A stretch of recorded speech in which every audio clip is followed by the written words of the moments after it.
Welcome to Listen to the Fathers. Episode 3, St John Chrysostom. If these readings are helpful, subscribe to receive future episodes. Our readings are from St John Chrysostom, Archbishop of Constantinople, whose name means golden-mouthed. He was formed in Antioch in the 4th century and became one of the great preachers and pastors of the Eastern Church. These selections come mainly from his homilies to the people of Antioch during a time of fear and uncertainty. They have been gently modernized for quiet listening while keeping Chrysostom's teaching and the order of the source material intact. Settle in with the text at an unhurried pace. The words may be followed closely or allowed to pass in the background, steady, gentle, and unhurried. On the Priesthood, Book 2, we begin with Chrysostom reflecting on the care of souls and the weight of spiritual service. That it is possible then to make use of deceit for a good purpose, or rather that in such a case it ought not to be called deceit, but a kind of good management worthy of all admiration might be proved at greater length. But since what has already been said suffices for demonstration, it would be irksome and tedious to lengthen out my discourse upon the subject. And now it will remain for you to prove whether I have not employed this art to your advantage. Basil. And what kind of advantage have I derived from this piece of good management or wise policy, or whatever you may please to call it, so as to persuade me that I have not been deceived by you? Chrysostom, what advantage, pray, could be greater than to be seen doing those things, which Christ, with his own lips, declared to be proofs of love to himself? For addressing the leader of the apostles, he said, "Peter, do you love me?" And when he confessed that he did, the Lord added, "If you love me, tend my sheep."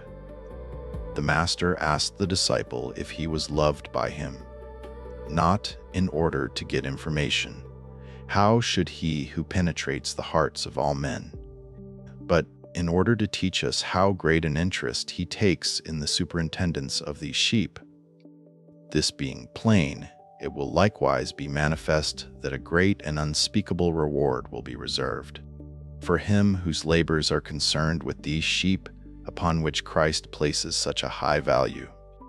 For when we see anyone bestowing care upon members of our household or upon our flocks, we count his zeal for them as a sign of love toward ourselves. Yet all these things are to be bought for money. With how great a gift, then, will he requite those who tend the flock which he purchased, not with money nor anything of that kind, but by his own death, giving his own blood as the price of the herd.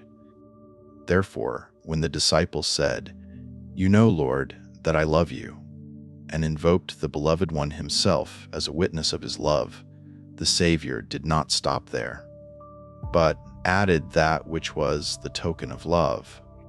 For he did not at that time wish to show how much Peter loved him, but how much he himself loved his own church.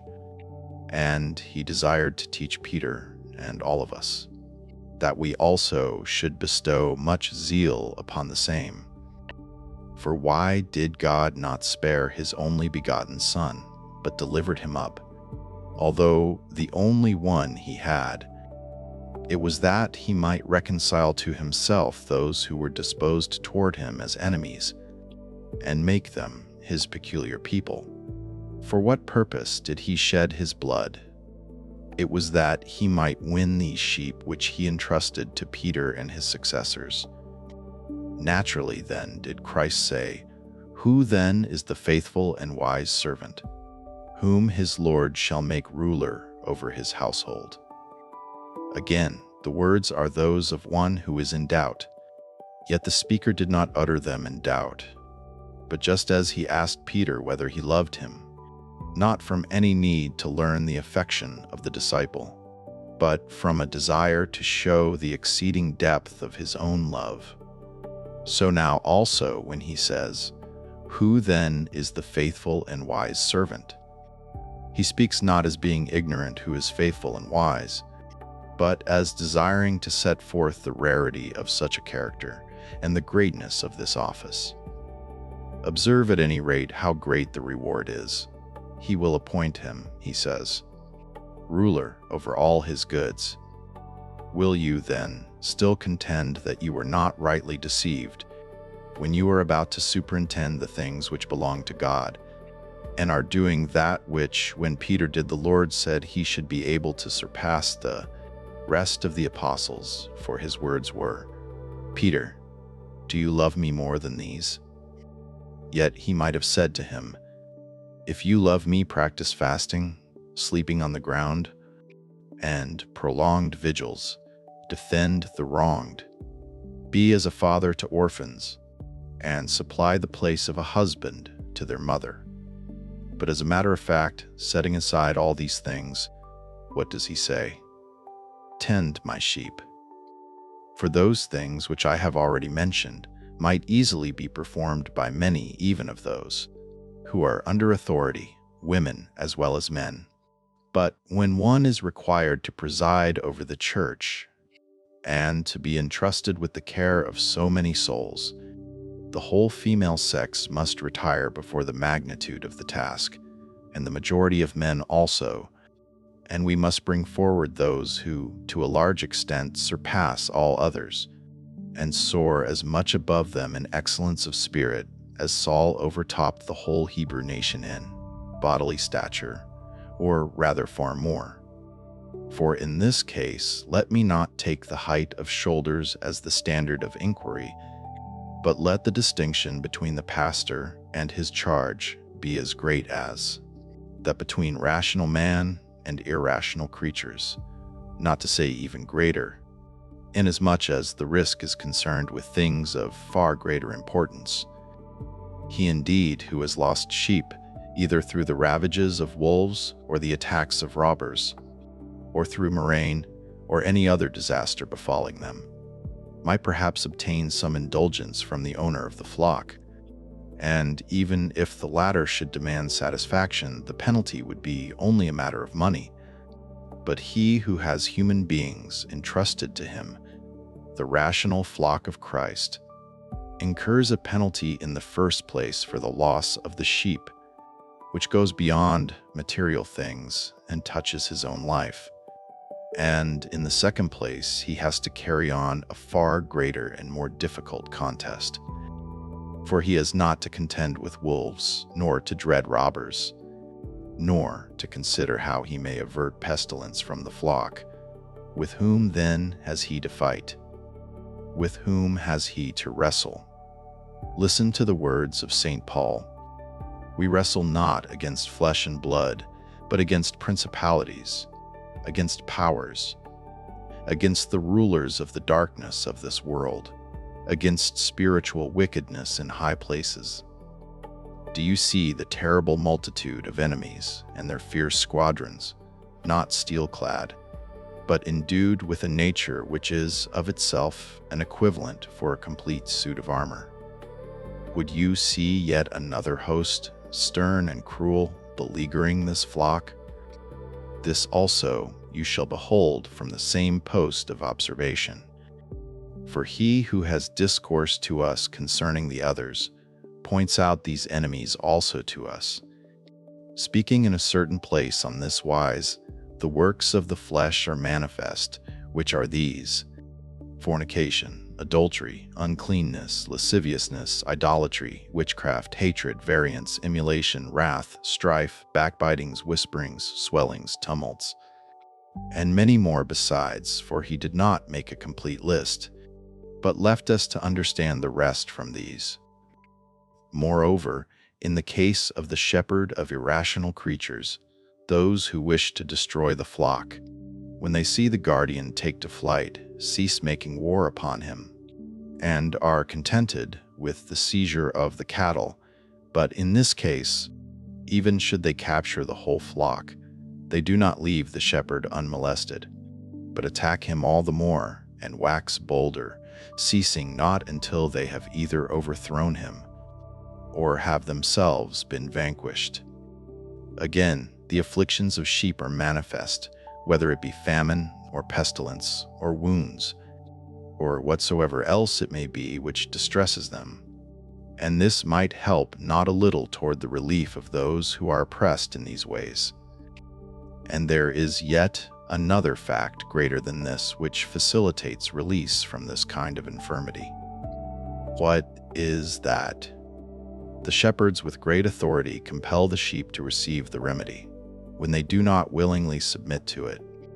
For it is easy to bind them when cautery or cutting is required, and to keep them inside the fold for a long time, whenever it is expedient, and to bring them one kind of food instead of another, and to cut them off from their supplies of water, and all other things which the shepherds may decide to be conducive to their health they perform with great ease.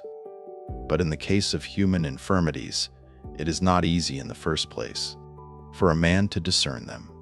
For no man knows the things of a man, save the spirit of man which is in him.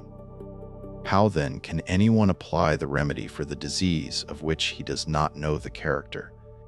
Often indeed being unable to understand it, even should he happen to sicken with it himself. And even when it becomes manifest, it causes him yet more trouble. For it is not possible to doctor all men with the same authority with which the shepherd treats his sheep. For in this case also, it is necessary to bind and to restrain from food, and to use cautery or the knife, but the reception of the treatment depends on the will of the patient, not of him who applies the remedy. For this also was perceived by that wonderful man, St. Paul, when he said to the Corinthians, "Not for that we have dominion over your faith, but are helpers of your joy." For Christians, above all, men are not permitted forcibly to correct the failings of those who sin. Secular judges, indeed, when they have captured malefactors under the law, show their authority to be great, and prevent them, even against their will, from following their own devices. But in our case, the wrongdoer must be made better, not by force, but by persuasion. For neither has authority of this kind, for the restraint of sinners, been given us by law, nor, if it had been given, should we have any field for the exercise of our power, inasmuch as God rewards those who abstain from evil by their own choice, not of necessity. Consequently, much skill is required that our patients may be induced to submit willingly to the treatment prescribed by the physicians, and not only this, but that they may be grateful also for the cure. For if anyone, when he is bound, becomes restive, which it is in his power to be, he makes the mischief worse, and if he should pay no heed to the words, which cut like steel, he inflicts another wound by means of this contempt, and the intention to heal only becomes the occasion of a worse disorder. For it is not possible for anyone to cure a man by compulsion against his will. What then is one to do? For if you deal too gently with him who needs a severe application of the knife, and do not strike deep into one who requires such treatment, you remove one part of the sore, but leave the other. And if on the other hand you make the requisite incision unsparingly, the patient, driven to desperation by his sufferings, will often fling everything away at once, both the remedy and the bandage, and throw himself down headlong, breaking the yoke and bursting the band. I could tell of many who have run into extreme evils, because the due penalty of their sins was exacted. For we ought not, in applying punishment, merely to proportion it to the scale of the offense, but rather to keep in view the disposition of the sinner, lest while wishing to mend what is torn, you make the rent worse, and in your zealous endeavors to restore what is fallen, you make the ruin greater. For weak and careless characters, addicted for the most part to the pleasures of the world, and having occasion to be proud on account of birth and position, may yet, if gently and gradually brought to repent of their errors, be delivered, partially at least, if not perfectly, from the evils by which they are possessed. But if anyone were to inflict the discipline all at once, he would deprive them of this slight chance of amendment. For when once the soul has been forced to put off shame, it lapses into a callous condition, and neither yields to kindly words, nor bends to threats, nor is susceptible of gratitude, but becomes far worse than that city which the prophet reproached, saying, "You had the face of a harlot, refusing to be ashamed before all men." Therefore, the pastor has need of much discretion, and of a myriad eyes to observe on every side the habit of the soul. For as many are uplifted to pride, and then sink into despair of their salvation, from inability to endure severe remedies, so are there some who, from paying no penalty equivalent to their sins, fall into negligence and become far worse, and are impelled to greater sins. It is fitting for the priest, therefore, to leave none of these things unexamined, but, after a thorough inquiry into all of them, to apply such remedies as he has appositely to each case, lest his zeal prove to be in vain. And not in this matter only, but also in the work of knitting together the severed members of the church, one can see that he has much to do. For the pastor of sheep has his flock following him, wherever he may lead them. And if any should stray out of the straight path, and, deserting the good pasture, feed in unproductive or rugged places, a loud shout suffices to collect them, and bring back to the fold those who have been parted from it.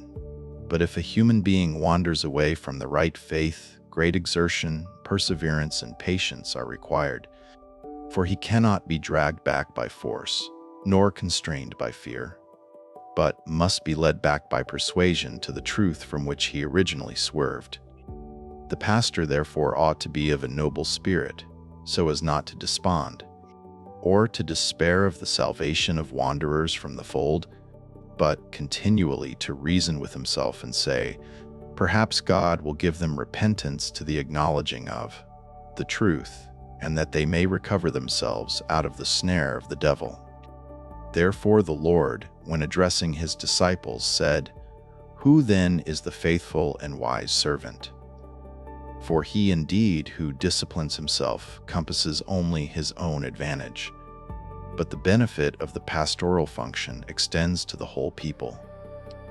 And one who dispenses money to the needy, or otherwise succors the oppressed, benefits his neighbors to some extent, but so much less than the priest in proportion as the body is inferior to the soul. Rightly, therefore, did the Lord say that zeal for the flock was a token of love for himself. Basil, but you yourself, do you not love Christ? Chrysostom, yea, I love him, and shall never cease loving him, but I fear lest I should provoke him whom I love. Basil, but what riddle can there be more obscure than this? Christ has commanded him, who loves him, to tend his sheep, and yet you say that you decline to tend them, because you love him who gave this command. Chrysostom, my saying is no riddle, but very intelligible and simple. For if I were well qualified to administer this office, as Christ desired it, and then shunned it, my remark might be open to doubt. But since the infirmity of my spirit renders me useless for this ministry, why does my saying deserve to be called in question?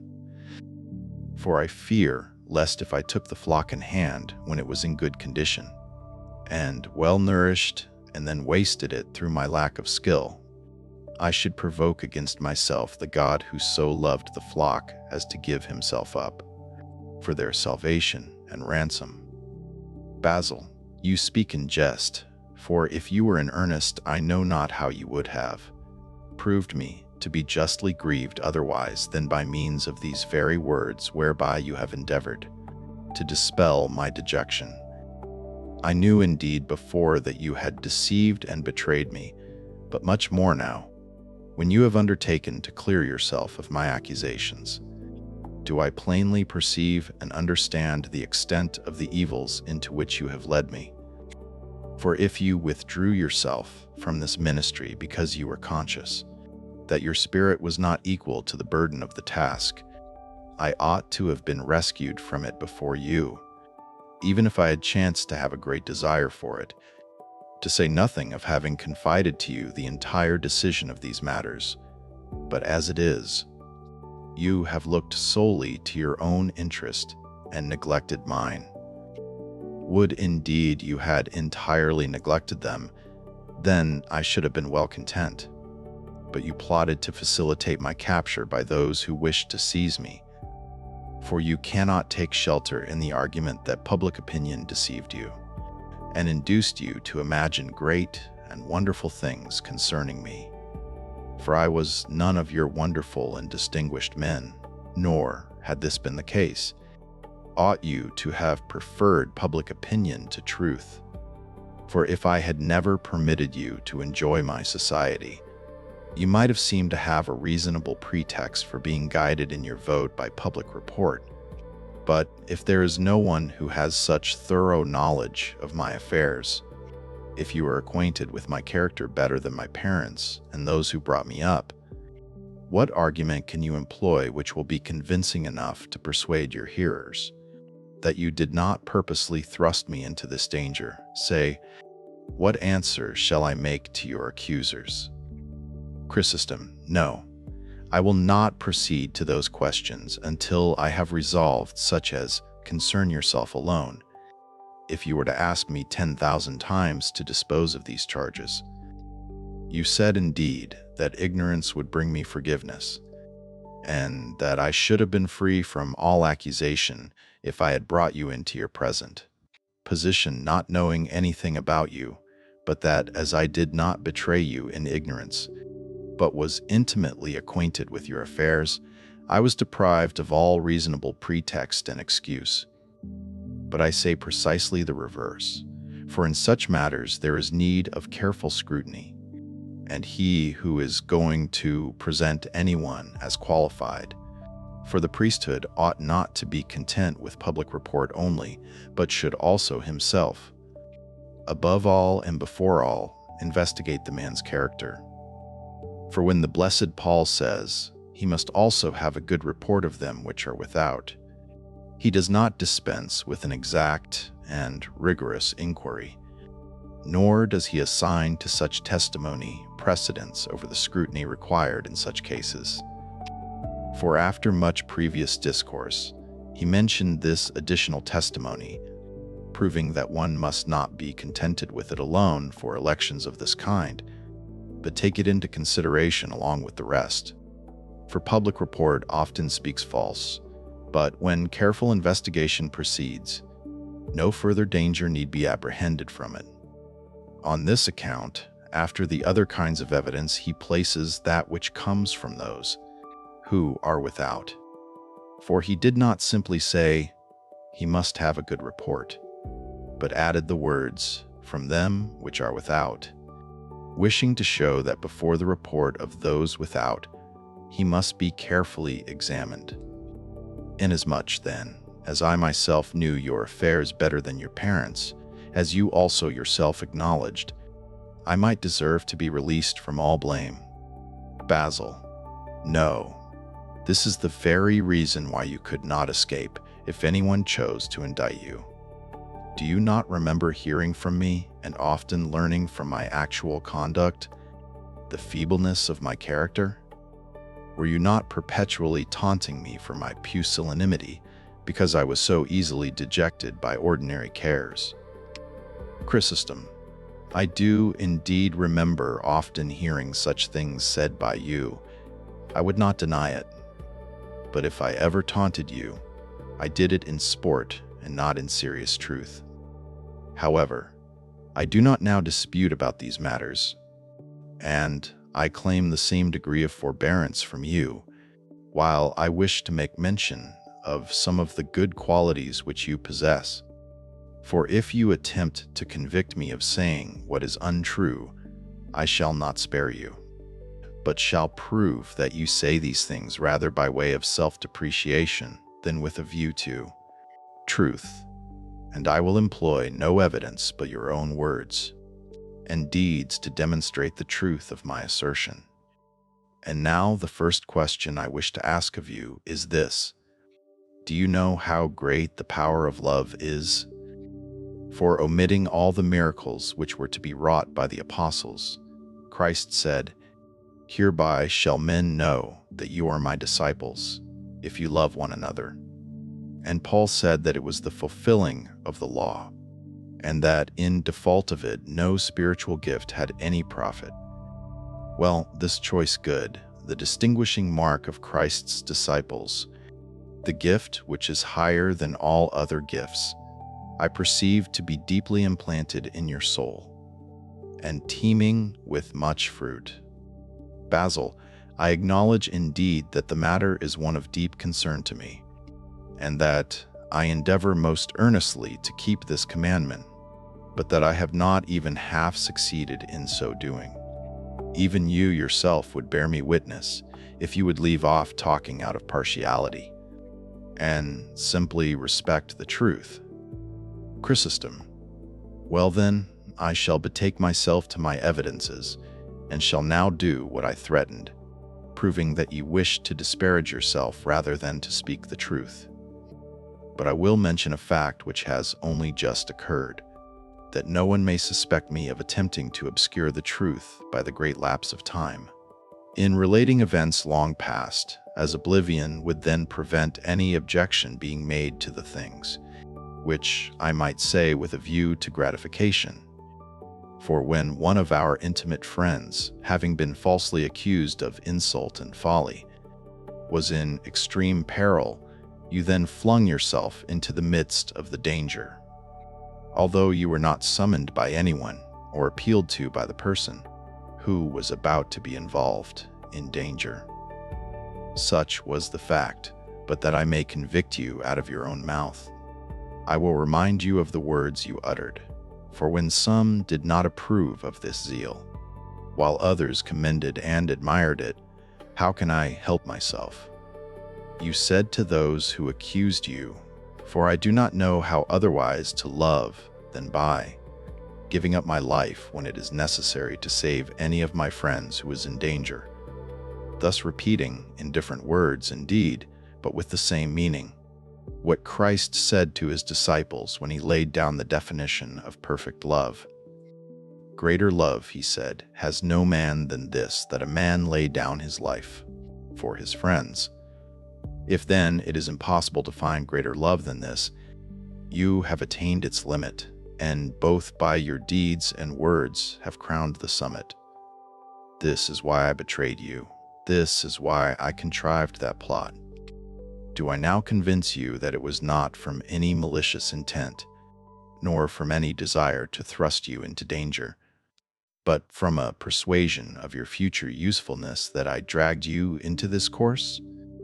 Basil. Do you then suppose that love is sufficient for the correction of one's fellowman? Chrysostom. Certainly it would contribute in a great measure to this end. But if you wish me to produce evidence of your practical wisdom also, I will proceed to do so, and will prove that your understanding exceeds your loving kindness. At these remarks, he blushed scarlet and said, "Let my character be now dismissed, for it was not about this that I originally demanded an explanation. But if you have any just answer to make to those who are without, I would gladly hear what you have to say. Therefore, abandoning this vain contest, tell me what defense I shall make, both to those who have honored you and to those who are distressed on their account, considering them to be insulted." Chrysostom. This is just the point to which I am finally hastening. For as my explanation to you has been completed, I shall easily turn to this part of my defense. What then is the accusation made by these persons, and what are their charges?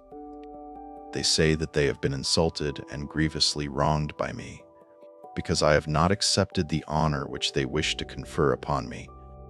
Now, in the first place, I say that no account should be taken of the insults shown to men, seeing that by paying honor to them I should be compelled to offend God.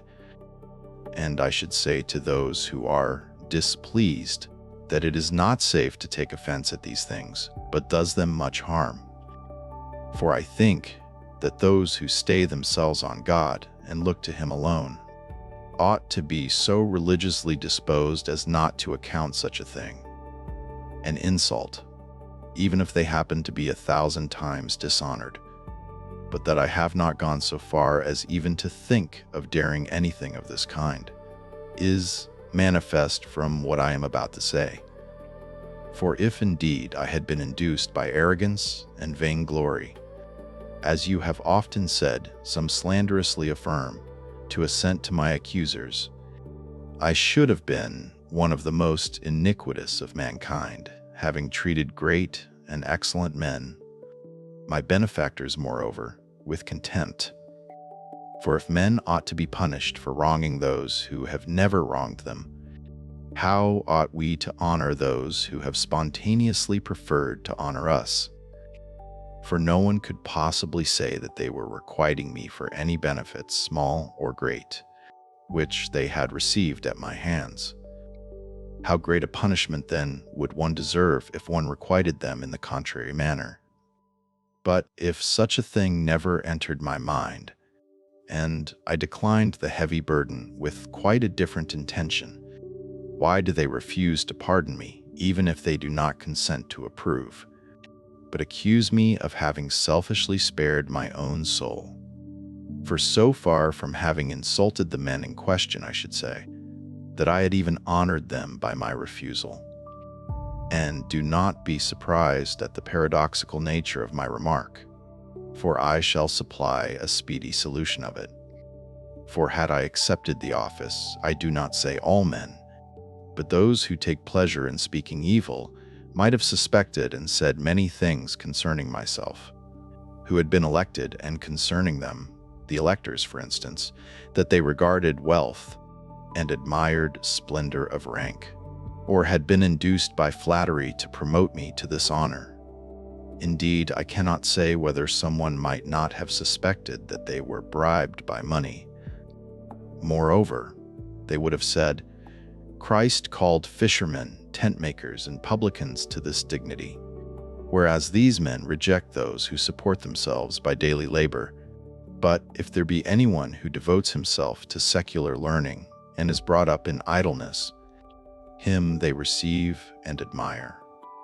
For why, pray, have they passed by men who have undergone innumerable toils in the service of the Church, and suddenly dragged into this dignity one who has never experienced any labors of this kind, but has spent all his youth in the vain study of secular learning? These things and more they might have said had I accepted the office, but not so now. For every pretext for maligning is now cut away from them, and they can neither accuse me of flattery nor the others of receiving bribes, unless some choose to act like mere madmen. For how could one who used flattery and expended money in order to obtain the dignity have abandoned it to others when he might have obtained it? For this would be just as if a man who had bestowed much labor upon the ground in order that the cornfield might be laden with abundant produce and the presses overflow with wine, after innumerable toils and great expenditure of money, were to surrender the fruits to others just when it was time to reap his corn and gather in his vintage. Do you see that, although what was said might be far from the truth, nevertheless those who wished to calumniate the electors would then have had a pretext for alleging that the choice was made without fair judgment and consideration? But as it is, I have prevented them from being open-mouthed, or even uttering a single word on the subject. Such then and more would have been their remarks at the outset. But After undertaking the ministry, I should not have been able day by day to defend myself against accusers, even if I had done everything faultlessly, to say nothing of the many mistakes which I must have made owing to my youth and inexperience. But now I have saved the electors from this kind of accusation also, whereas in the other case I should have involved them in innumerable reproaches.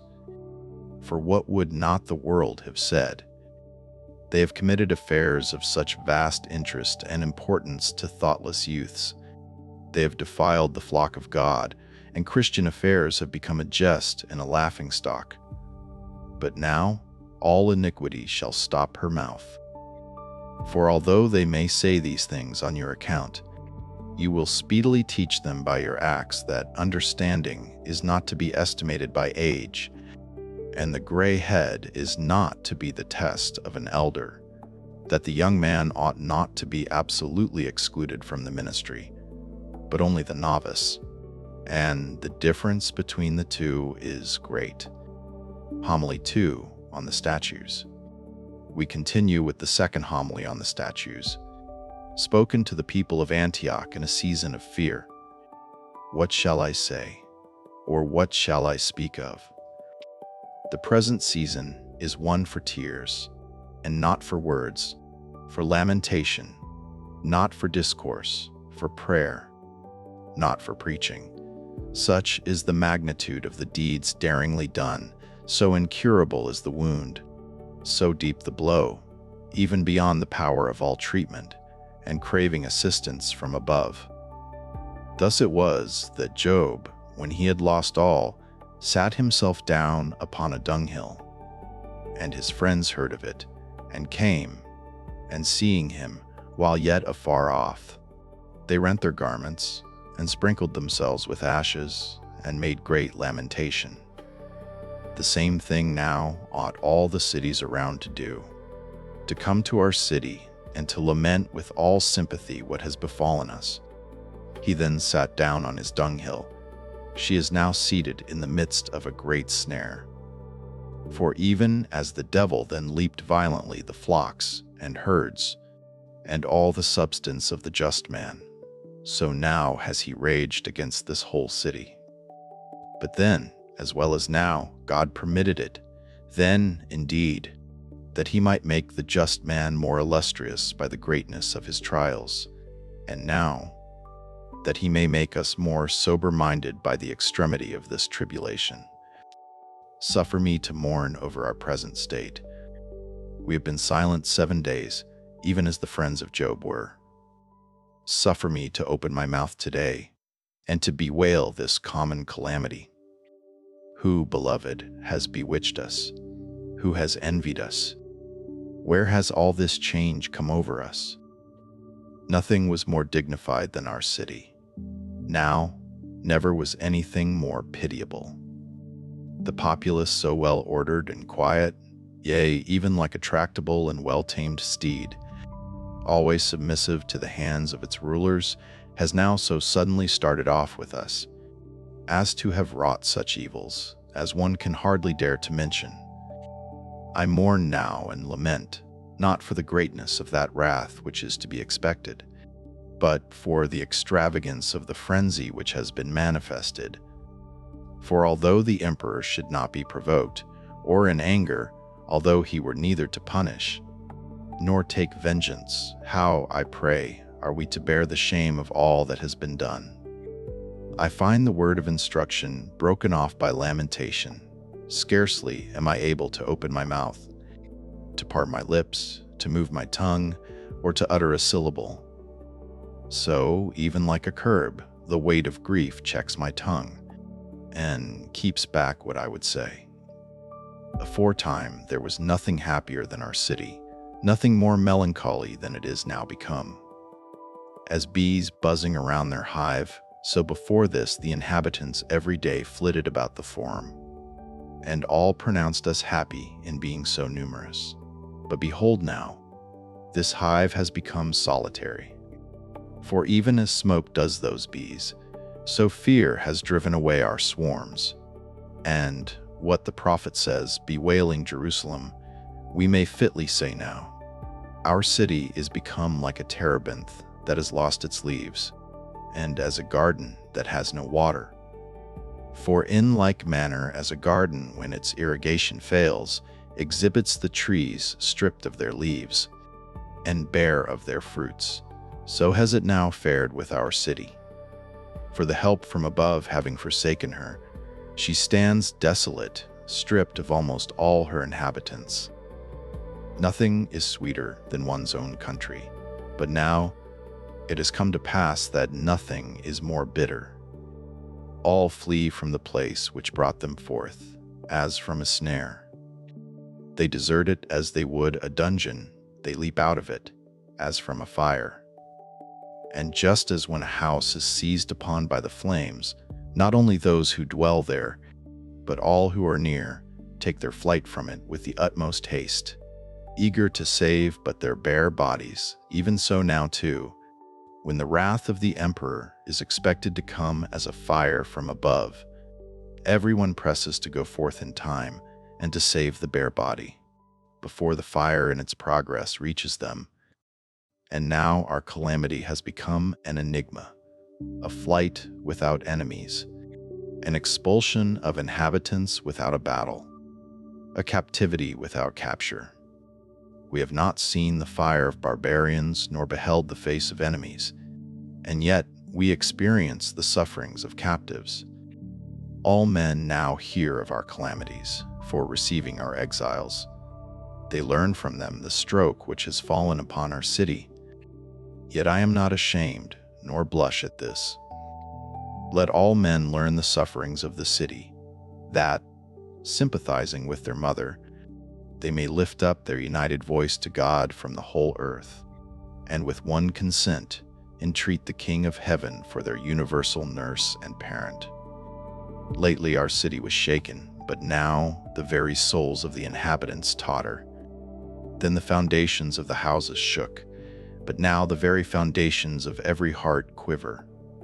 And we all see death daily before our eyes. We live in constant terror and endure the penalty of Cain, a more pitiable one than that of those who were the former inmates of the prison, undergoing, as we now do, a new and strange kind of siege, far more terrible than the ordinary kind. For they who suffer this from enemies are only shut up within the walls, but even the forum has become impassable to us, and everyone is pent up within the walls of his own house. And as it is not safe for those who are besieged to go beyond the walls, while the enemy without is encamped around, so neither to many of those who inhabit this city is it safe to go out of doors or to appear openly, on account of those who are everywhere hunting for the innocent as well as the guilty, and seizing them even in the midst of the forum, and dragging them to the court of justice, without ceremony, and just as chance directs. For this reason, free men sit indoors shackled up with their domestics, anxiously and minutely inquiring of those to whom they may safely put the question, who has been seized today? Who carried off? But if anyone who is devoid of this fear and anguish chooses to enter the forum, he is presently driven back to his own dwelling by the cheerless spectacle, finding hardly perhaps one or two people, and those hanging their heads and creeping about with downcast looks, where but a few days before the multitude swept along more incessantly than the streams of rivers. Yet all these have now been driven away from us. And, as when many trees in a thick wood of oak are cut down in all directions, the spectacle becomes a melancholy one, even like that of a head with many patches of baldness. Even so, the city itself, its inhabitants being diminished and but few appearing here and there, is now become dreary and sheds a heavy mist of sorrow over those who witness it. And not the ground only, but the very nature of the air, and even the circle of the sun's beams, seem now to me to look mournful, and to shine more dimly, not that the elements change their nature, but that our eyes, being confused by the cloud of sadness, are unable to receive the light of the rays clearly, or with the same relish. This is what the prophet of old bewailed when he said, "The sun shall go down at noon, and the day shall be darkened." And this he said, not as though the day star should be eclipsed or the day should disappear, but because those who are in sorrow are not able to perceive the light even of noonday, on account of the darkness of their anguish, which indeed has been the case now. And wherever anyone looks abroad, whether upon the ground or upon the walls, whether upon the columns of the city or upon his neighbors, he seems to see night and deep gloom, so full is all of melancholy. There is a silence big with horror and loneliness everywhere, and that dear hum of the multitude is stifled, and even as though all were gone beneath the earth. So speechlessness has now taken possession of the city, and all men seem like stones, and being oppressed by the calamity like a gag on their tongues, they maintain the profoundest silence, yea, such a silence as if enemies had come on them, and had consumed them all at once by fire and sword. Now is it a fit season to say, "Call for the mourning women, that they may come, and for the cunning women, and let them take up a wailing. Let your eyes run down with water, and your eyelids gush out with tears. You hills take up wailing, and you mountains lamentation.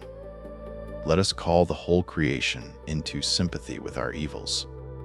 So great a city, and the head of those which lie under the eastern sky, is in danger of being torn away from the midst of the civilized world. She that had so many children has now suddenly become childless, and there is no one who shall come to her aid. For he who has been insulted has not an equal in dignity upon earth. For he is a monarch, the summit and head of all here below. On this account, then let us take refuge in the King that is above. Him let us call in to our aid. If we may not obtain the favor of heaven, there is no consolation left for what has befallen us. Here I could wish to end this discourse, for the minds of those who are in anguish are indisposed to extend their discourses to a great length. And as when some dense cloud has formed and flying under the solar rays, returns back to him all his splendor again, so indeed does the cloud of sadness, when it stands before our souls, refuse to admit an easy passage for the word, but chokes it and restrains it forcibly within. And this is the case not only with those who speak, but with those who hear. For as it does not suffer the word to burst forth freely from the soul of the speaker, so neither does it suffer it to sink into the mind of those who listen, with its natural power. Therefore also the Jews of old time, while slaving at the mud and bricks, had not the heart to listen to Moses, while he repeatedly told them great things respecting their future, deliverance, despondency, making their minds inaccessible to the address, and shutting up their sense of hearing. I could have wished then, as to myself, to have put an end here to my discourse, but thinking that it is not only the nature of a cloud to intercept the forward passage of the sun's rays, but that often just the opposite happens to the cloud, since the sun continually falling upon it with much warmth wears it away, and frequently breaks through the midst of it, and shining forth all at once, meets cheerfully the gaze of the beholders. This also I myself expect to do this day, and the word being continually associated with your minds, and dwelling in them, I hope to burst the cloud of sadness, and to shine through your understandings again with the customary instruction. But afford me your attention, lend me your ears a while, shake off this despondency. Let us return to our former custom, and as we have been used always to meet here with gladness, so let us also do now, casting all upon God. And this will contribute toward our actual deliverance from calamity. For should the Lord see that his words are listened to carefully, and that our love of divine wisdom stands the trial of the difficulty of these times, he will quickly take us up again, and will make out of the present tempest a calm and happy change.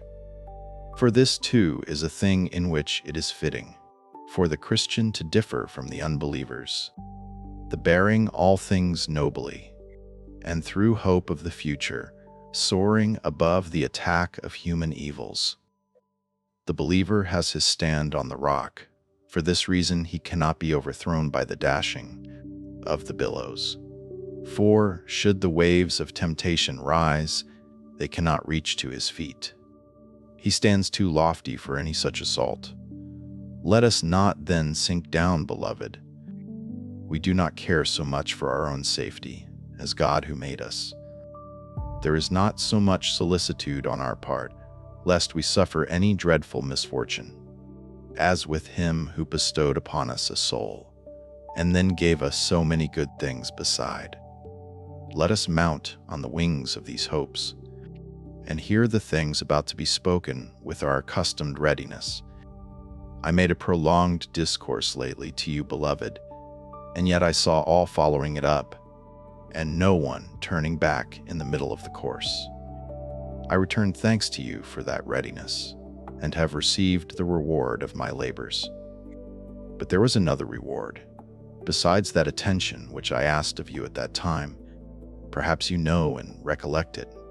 And what was the reward? That you should punish and chastise the blasphemers that were in the city, that you should restrain those who are violent and insolent against God. I do not think that I then spoke these things of myself, but that God, foreseeing what was coming, injected these words into my mind. For if we had punished those who dared to do such things, that which has now happened would never have happened.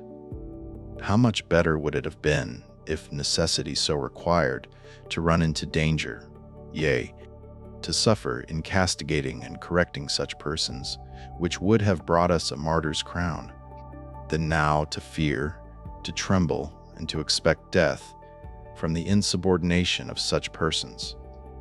Behold, the crime was that of a few, but the blame comes on all. Behold, through these we are all now placed in fear, and are ourselves suffering the punishment of what these men dared to do. But if we had taken them in time, and cast them out of the city, and chastised them, and corrected the sick member, we should not have been subjected to our present terror. I know that the manners of this city have been of a noble character from old times. These things I foretold, and they have now actually taken place, and we are paying the penalty of that listlessness. You overlooked the insult that was done to God. Behold, he has permitted the emperor to be insulted, and peril to the utmost to hang over all, in order that we might pay by this fear the penalty of that listlessness. Was it then vainly, and to no purpose, I foretold these things, and assiduously urged your charity? But nevertheless, nothing was done. Let it, however, be done now. And being chastened by our present calamity, let us now restrain the disorderly madness of these men. Let us shut up their mouths, even as we close up pestiferous fountains, and let us turn them to a contrary course, and the evils which have taken hold of the city shall undoubtedly be stayed. The church is not a theater, that we should listen for amusement. With profit ought we to depart hence, and some fresh, and great gain should we acquire ere we leave this place. For it is but vainly and irrationally we meet together, if we have been but captivated for a time, and return home empty, and void of all improvement from the things spoken. What need have I of these plaudits, these cheers and tumultuous signs of approval.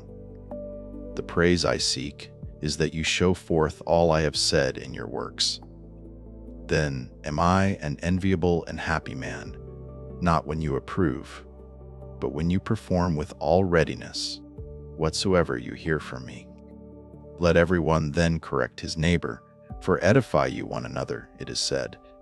And if we do not this, the crimes of each one will bring some general and intolerable damage to the city.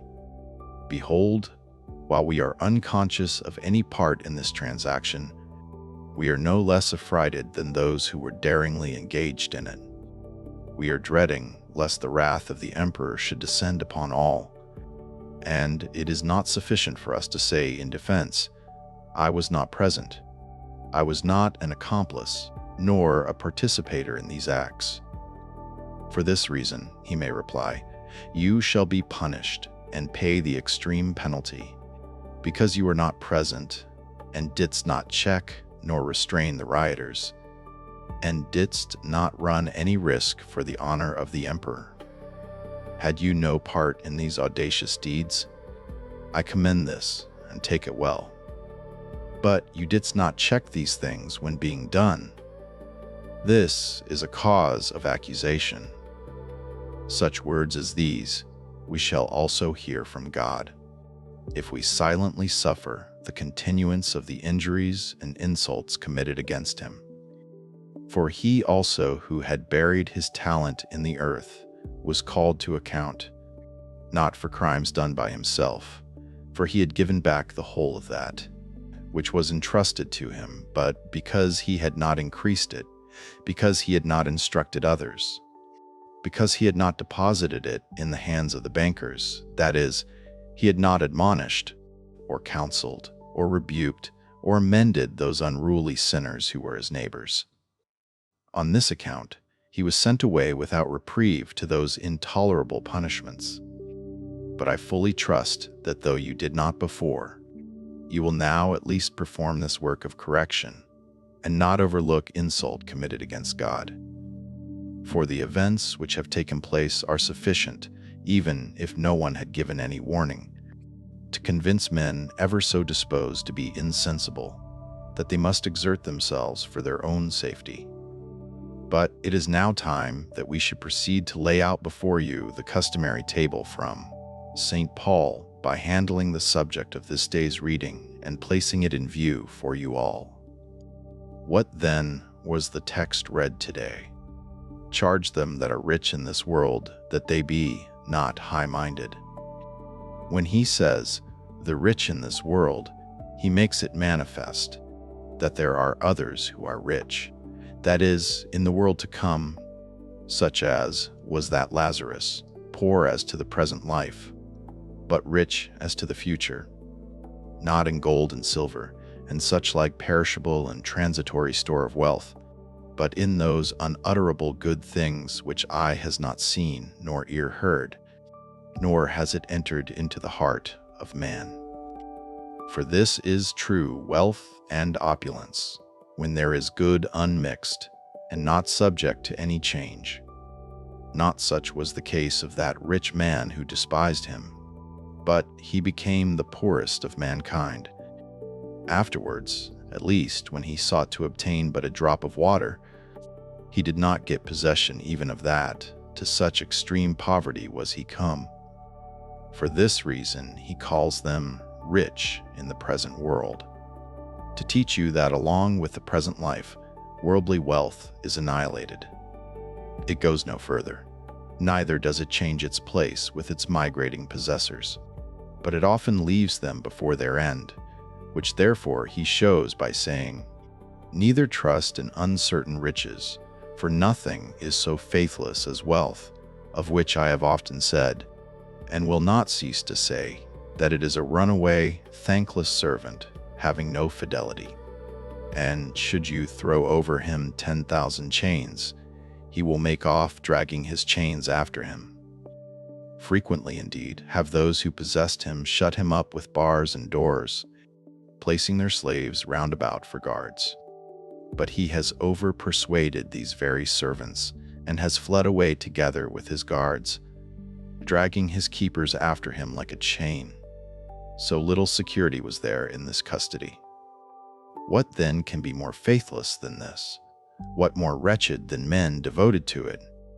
When men endeavor with all eagerness to collect so frail and fleeting a thing, they do not hear what the prophet says, "Woe to them who trust in their power, and boast themselves in the multitude of their riches."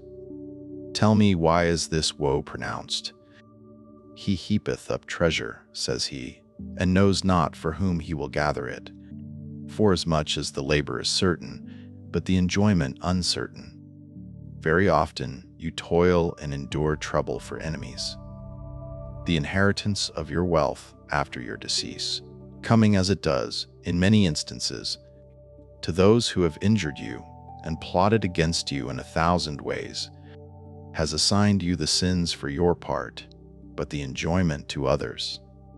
But here it is worthy of enquiry, for what reason he does not say, "Charge those who are rich in the present world not to be rich, charge them to become poor, charge them to get rid of what they have, but charge them not to be high-minded." For he knew that the root and foundation of riches is pride, and that if any man understood how to be unassuming, he would not make much ado about the matter. Tell me, indeed, for what reason you leadest about so many servants, parasites, and flatterers, and all the other forms of pomp, not for necessity, but only for pride, to the end that by these you may seem more dignified than other men. Besides, he knew that wealth is not forbidden if it be used for that which is necessary. For as I observed, wine is not a bad thing, but drunkenness is so. A covetous man is one thing, and a rich man is another thing. The covetous man is not rich, he is in want of many things, and while he needs many things, he can never be rich.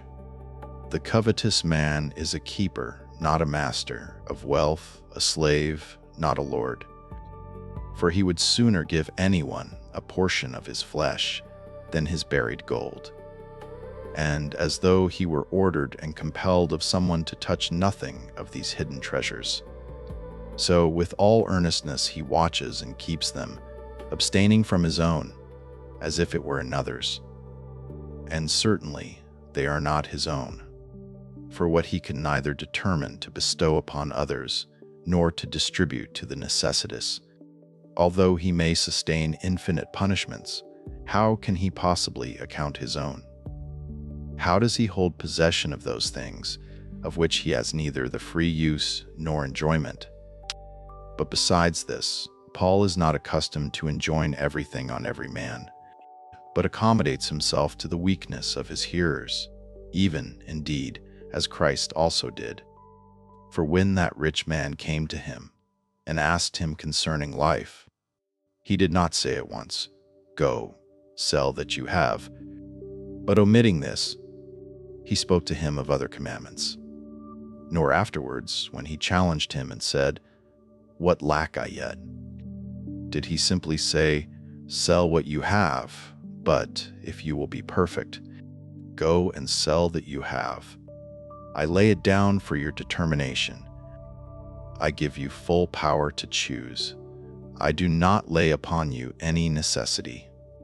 For this reason also, Paul spoke nothing to the rich concerning poverty, but concerning humility, as well because of the weakness of his hearers, as because he perfectly knew that could he bring them to exercise moderation and to be free from pride, he should also quickly free them from eagerness about being rich. And further, after giving this admonition, not to be high-minded, he also taught the manner in which they would be able to avoid being so. And how was it that they should consider the nature of wealth, how uncertain and faithless it is? Therefore he goes on to say, "Neither trust in uncertain riches." The rich man is not one who is in possession of much, but one who gives much. Abraham was rich, but he was not covetous, for he turned not his thoughts to the house of this man, nor prayed into the wealth of that man. But going forth, he looked around wherever there chanced to be a stranger or a poor man, in order that he might help poverty and hospitably entertain the traveler. He covered not his roof with gold, but fixing his tent near the oak, he was contented with the shadow of its leaves. Yet so illustrious was his lodging that angels were not ashamed to tarry with him. For they sought not splendor of abode, but virtue of soul. This man then let us imitate, beloved, and bestow what we have upon the needy. That lodging was rudely prepared, but it was more illustrious than the halls of kings. No king has ever entertained angels, but he, dwelling under that oak and having but pitched a tent, was thought worthy of that honor, not receiving the honor on account of the meanness of his dwelling, but enjoying that benefit on account of the magnificence of his soul and the wealth there deposited. Let us too, then, adorn not our houses but our souls in preference to the house. For is it not disgraceful to clothe our walls with marble, vainly and to no end, and to neglect Christ going about naked? What does your house profit you, O man? For will you take it with you when you departest? This you cannot take with you when you departest. But your soul, when you departest, you shall assuredly take with you. Behold now, this great danger has overtaken us. Let your houses stand by you. Let them deliver you from the threatened peril, but they cannot. And you yourselves are witnesses, who are leaving them solitary and hurrying forth to the wilderness, fearing them as you would do snares and nets. Let riches now lend assistance. But it is no time for them to do so. If, then, the power of riches is found wanting before the wrath of man, much rather will this be the case before the divine and inexorable tribunal. If it is but a man that is provoked and offended, and even now gold is of no avail, much more will the power of money be utterly impotent. Then, when God is angry, who has no need of wealth? We build houses that we may have a habitation, not that we may make an ambitious display. What is beyond our wants is superfluous and useless. Put on a sandal which is larger than your foot. You will not endure it, for it is a hindrance to the step. Thus also a house larger than necessity requires is an impediment to your progress toward heaven. Do you wish to build large and splendid houses? I forbid it not, but let it be not upon the earth. Build yourself tabernacles in heaven, and such that you may be able to receive others, tabernacles which never fall to pieces. Why are you mad about fleeting things, and things that must be left here? Nothing is more slippery than wealth. Today it is for you, tomorrow it is against you. It arms the eyes of the envious everywhere. It is a hostile comrade, a domestic enemy, and you are witnesses of this, who possess it, and are in every way burying and concealing it from view, as even now, too, our very wealth makes the danger more insupportable to us. You see, indeed, the poor ready for action, disengaged and prepared for all things, but the wealthy in great perplexity and wandering about, seeking where they may bury their gold, or seeking with whom they may deposit it. Why, O man, do you seek your fellow slaves? Christ stands ready to receive and to keep your deposits for you, and not to keep only, but also to augment them and to pay them back with much interest. Out of his hand no man can forcibly take them away. And he not only keeps the deposit, but for this very thing, he also frees you from your perils. For among men, they who receive treasures in trust think that they have done us a favor, in keeping that of which they took charge. But with Christ it is the contrary. For he does not say that he has conferred, but that he has received a favor. When he receives your deposited treasures, and for the guardianship which he exercises over your wealth, he does not demand a recompense of you, but gives you a recompense. What defense, then, can we claim, or what excuse, when we pass by him who is able to keep and who is thankful for the trust giving in return great and unspeakable rewards, and in place of this guardianship commit our treasures to men, who have not the power to keep them, and who think they grant us a favor, and pay us back at last only that which was given them. You are a stranger and a pilgrim with respect to the things here. You have a country which is yours own in the heavens. There transfer all, that before the actual enjoyment you may enjoy the recompense here.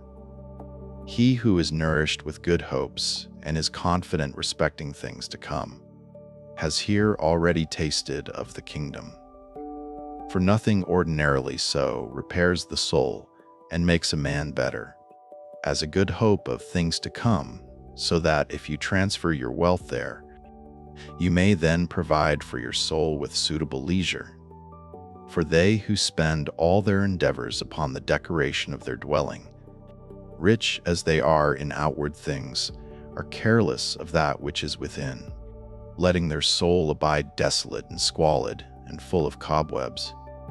But if they would be indifferent to exterior things, and earnestly expend all their attention upon the mind, adorning this at all points, then the soul of such men would be a resting place for Christ. And having Christ for its inhabitant, what could ever be more blessed? Would you be rich? Have God for your friend, and you shall be richer than all men. Would you be rich? Be not high-minded. This rule is suitable not only to things future, but to things present.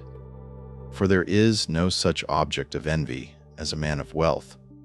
But when pride is superadded, a twofold precipice is formed. The war becomes fiercer on all sides. But if you know how to exercise moderation, you undermine the tyranny of envy by your humility, and you possess whatever you do possess with safety. For such is the nature of virtue, that it not only profits us as it respects futurity, but it also here bestows a present reward. Let us not then be high-minded in reference to riches, or indeed to any other thing. For if even in spiritual things the man who is high-minded is fallen and undone, much more so as to carnal things. Let us be mindful of our nature. Let us recollect our sins. Let us understand what we are, and this will provide a sufficient groundwork for complete humility. Tell me not, I have laid up the revenues of this or that number of years, myriads of talents of gold, gains that are increasing every day. Say as much as you will, you say all in vain and to no purpose. Very often, in 1 hour, in one short moment, just as the light dust, when the wind rushes down upon it from above, are all these things swept out of the house by a blast? Our life is full of such examples, and the scriptures abound with lessons of this sort. He who is rich today is poor tomorrow. Therefore, I have often smiled when reading wills that said, "Let such a man have the ownership of these fields, or of this house, and another the use of it."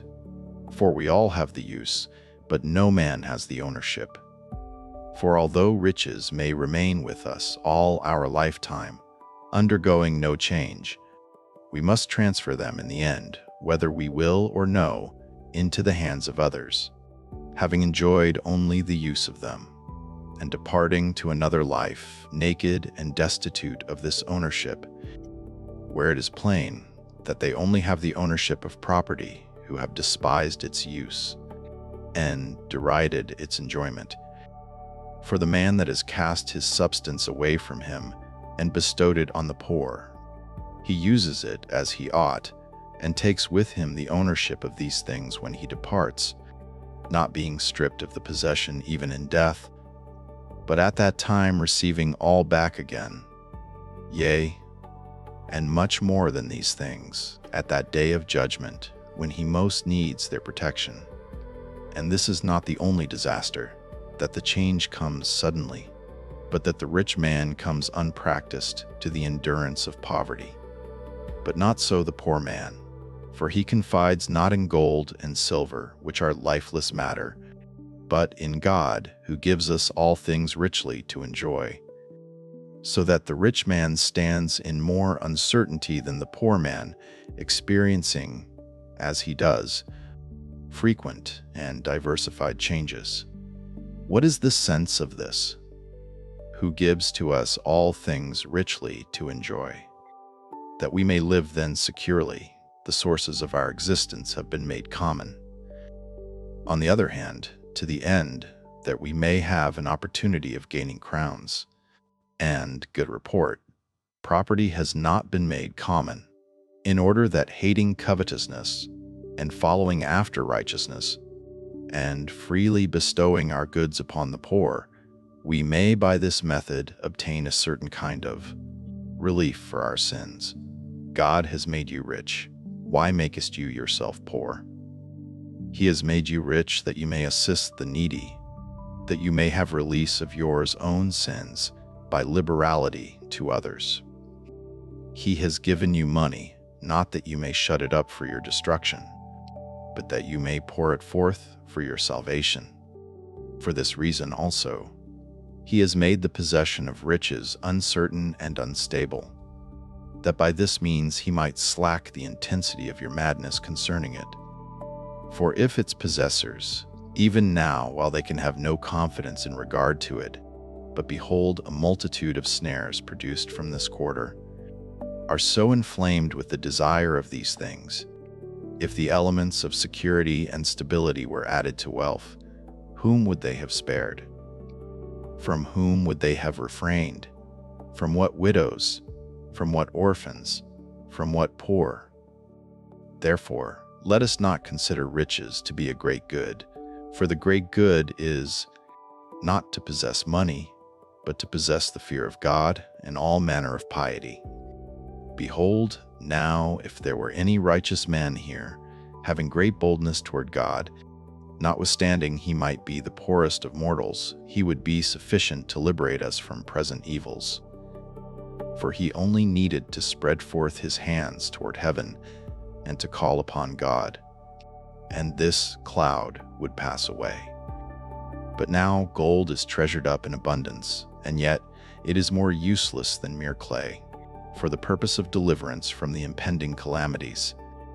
Nor is it only in a peril of this kind, but should disease or death, or any such evil befall us, the impotency of wealth is fully proved, since it is at a loss, and has no consolation of its own to offer us amid these events. There is one thing in which wealth seems to have an advantage over poverty, namely, that it lives in a state of daily luxury, and is supplied with an abundance of pleasure in its banquets. This, however, may also be seen exemplified at the table of the poor, and these enjoy there a pleasure superior to that of the rich. And marvel not at this, nor think what I say a paradox, for I will make the matter clear to you from the evidence of facts. You know, of course, and you all confess that in feasts it is not the nature of the viands, but the disposition of those who feast upon them, which usually causes the pleasure. For instance, when anyone comes to the table hungry, the food will taste sweeter than any delicacy or condiment, or 1,000 exquisite preparations for the palate, although it may be the most common article of diet. But he who, without tarrying for necessity, or first waiting till he is hungry, as the custom is with the wealthy, when he comes to the table, notwithstanding he finds the most refined dainties spread before him, has no sensation of pleasure, his appetite not being previously excited. and that you may learn that this is the actual state of the case. Besides that you are all witnesses to it, let us hear the Scripture telling us the same truth. The full soul, it is said, loathes the honeycomb, but to the hungry soul every bitter thing is sweet. Yet what can be sweeter than honey, and the honeycomb? Still, he says it is not sweet to the man that is not hungry. And what can be more disagreeable than bitter things? And yet to those who are poverty-stricken, they are sweet. But that the poor come to the meal with need and hunger, and that the rich do not wait for this is manifest, I suppose, to everyone. Hence they do not reap the fruit of a genuine and unmixed pleasure. Nor is it only in the article of food, but anyone may perceive that the same thing occurs with respect to drinks, and as in the one case, hunger is the cause of pleasure, far more than the quality of the viands, so also in the other. Thirst usually makes the draught sweetest, although what is drunk is only water. And this is that which the prophet intimated when he said, "He satisfied them with honey out of the rock." But we do not read in any part of Scripture that Moses brought honey out of the rock. But throughout the history we read of rivers and waters and cool streams. What then is it that was meant?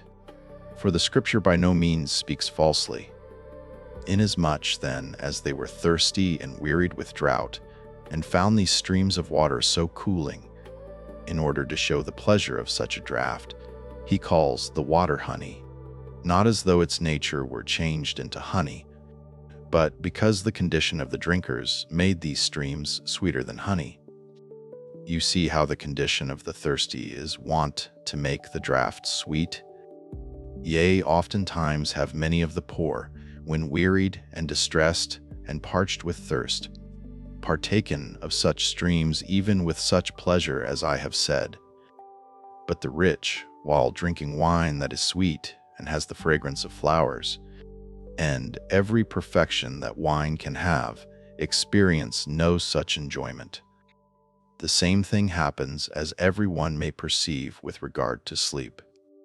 For not a soft couch, nor a bedstead overlaid with silver, nor the quietness that exists throughout the house, nor anything else of this kind, are so generally wont to make sleep sweet and pleasant as labor and fatigue, and the need of sleep and drowsiness when one lies down. And to this particular, the experience of facts, no, before actual experience. The assertion of the Scriptures bears witness. For Solomon, who had passed his life in luxury, when he wished to make this matter evident, said, "The sleep of a laboring man is sweet, whether he eat little or much." Why does he add, whether he eat little or much? Both these things usually bring sleeplessness, namely indigence and excess of food, the one drying up the body, stiffening the eyelids and not suffering them to be closed, the other straightening and oppressing the breath, and inducing many pains. But at the same time, so powerful a persuasive is labor, that though both these things should befall him, the servant is able to sleep. For since throughout the whole day they are running about everywhere, ministering to their masters, being knocked about and hard-pressed, and having but little time to take breath, they receive a sufficient recompense for their toils and labors in the pleasure of sleeping. And thus it has happened through the goodness of God toward man, that these pleasures are not to be purchased with gold and silver, but with labor, with hard toil, with necessity, and every kind of discipline. Not so the rich. On the contrary, while lying on their beds, they are frequently without sleep through the whole night. And though they devise many schemes, they do not obtain such pleasure. But the poor man, when released from his daily labors, having his limbs completely tired, falls almost before he can lie down into a slumber that is sound and sweet and genuine, enjoying this reward, which is not a small one, of his fair day's toils. Since therefore the poor man sleeps and drinks and eats with more pleasure than the rich man, what further value is left to riches, now deprived of the one advantage they seem to have over poverty?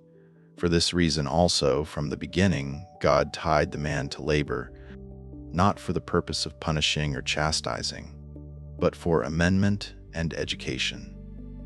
When Adam lived an unlaborious life, he fell from paradise. But when the apostle labored abundantly and toiled hard and said, "In labor and travail, working night and day," then he was taken up into paradise and ascended to the third heaven. Let us not then despise labor. Let us not despise work.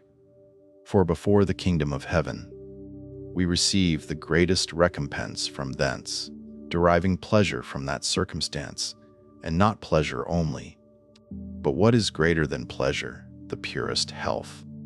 For in addition to their want of relish, many diseases also attack the rich, but the poor are freed from the hands of physicians. And if at times they do fall into a sickness, they recover themselves quickly, being far removed from all effeminacy and having robust constitutions. Poverty, to those who bear it wisely, is a great possession, a treasure that cannot be taken away, the stoutest of staves, a way of gain that cannot be thwarted, a lodging that is safe from snares. The poor man, it may be objected, is oppressed. But then, the rich man is still more subject to adverse designs. The poor man is looked down upon and insulted, but the rich man is the subject of envy. The poor man is not so easily assailed as the rich man, offering, as the latter does on every side, countless handles to the devil and to his secret foes, and being the servant of all on account of the great extent of his business, standing in need of many things, he is compelled to flatter many persons and to minister to them with much servility. But the poor man, if he knows how to be spiritually wise, is not assailable even by the devil himself. Job, therefore, strong as he was before this, when he lost all, became still more powerful and bore away an illustrious victory from the devil. But besides this, the poor man cannot possibly be injured if he knows how to be spiritually wise. Now what I said of pleasure, that it consisted not in a costly provision of meats, but in the disposition of those who eat, this also I say respecting an insult, that the insult is either created or destroyed, not by the intention of those who insult, but by the disposition of those who bear it. For example, someone has insulted you with much language, fit or unfit to repeat. If you shall laugh at the insults, if you take not the words to heart, if you show yourself superior to the blow, you are not insulted. And just as if we possessed an adamantine body, we should not be hurt, were we even attacked on all sides by 1,000 darts. For darts beget wounds, not from the hand of him who hurls them, but from the bodies of those who receive them.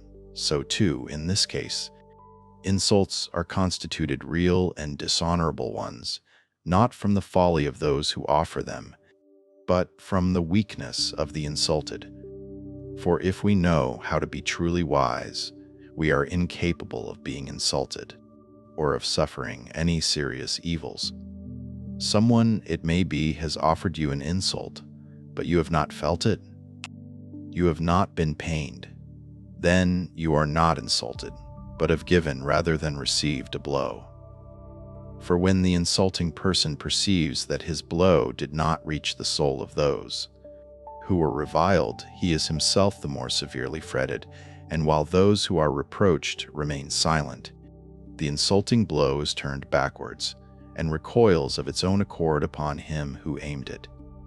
In all things then, beloved, let us be spiritually wise, and poverty will be able to do us no harm, but will benefit us exceedingly, and render us more illustrious and wealthy than the richest.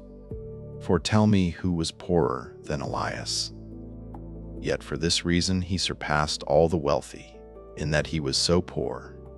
And this very poverty of his was his own choice from an opulence of mind. For since he accounted the wealth of all riches to be beneath his magnanimity, and not worthy of his spiritual wisdom, therefore he welcomed this kind of poverty, so that, if he had considered present things as of much worth, he would not have possessed only a mantle. But so did he contemn the vanity of the life that now is, and regard all gold as clay cast into the street, that he possessed himself of nothing more than that covering. Therefore the king had need of the poor man, and he who had so much gold hung upon the words of him, who had nothing more than a sheepskin. Thus was the sheepskin more splendid than the purple, and the cave of the just man than the halls of kings. Therefore also, when he went up to heaven, he left nothing to his disciples save the sheepskin. By the help of this, said he, I have wrestled with the devil, and taking this, be you armed against him. For indigence is a powerful weapon, an unassailable retreat, an unshaken fortress. Elisha received the sheepskin as the greatest inheritance, for it was truly such, a more precious one than all gold.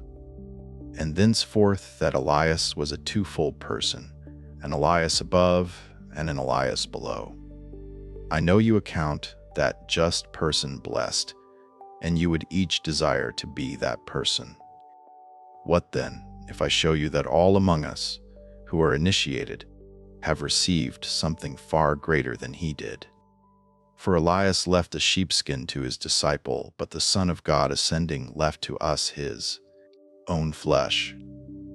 Elias indeed cast off his mantle before he went up, but Christ left it behind for our sakes, and yet retained it when he ascended. Let us not then be cast down. Let us not lament nor fear the difficulty of the times, for he who did not refuse to pour out his blood for all, and has suffered us to partake of his flesh and of his blood again, what will he refuse to do for our safety? Confident then in these hopes, let us beseech him continually.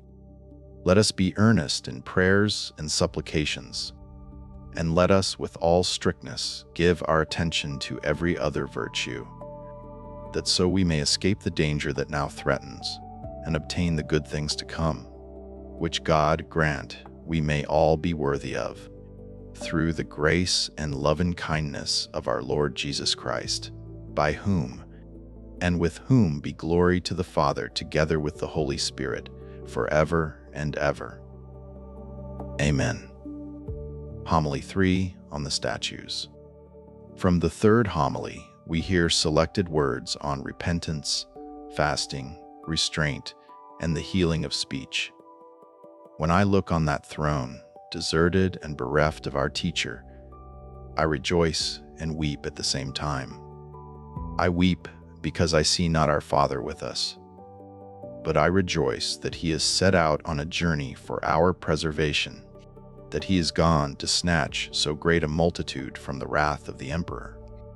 Here is both an ornament to you and a crown to him. An ornament to you, that such a father has been allotted to you, a crown to him, because he is so affectionate toward his children, and has confirmed by actual deeds what Christ said. For having learned that the good shepherd lays down his life for the sheep, he took his departure, venturing his own life for us all, notwithstanding there were many things to hinder his absence and enforce his stay.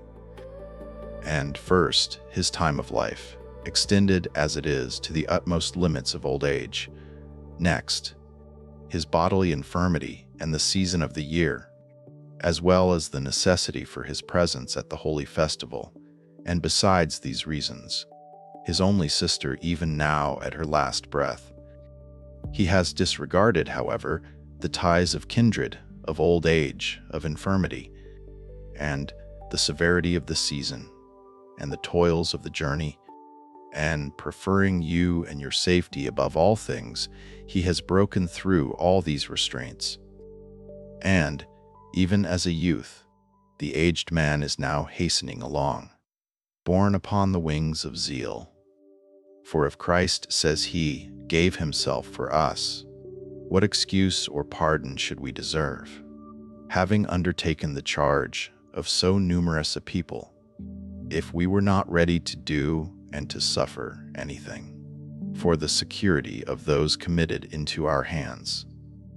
For if, continues he, the patriarch Jacob, when in charge of flocks and feeding brute sheep, and having to give account to man, passed sleepless nights and bore heat and cold, and all the inclemency of the elements, to the end that not one of those animals might perish, much less does it become us, who preside over those who are not irrational but spiritual sheep, who are about to give an account of this charge, not to man but to God, to be slack in any respect, or shrink from anything which might benefit the flock.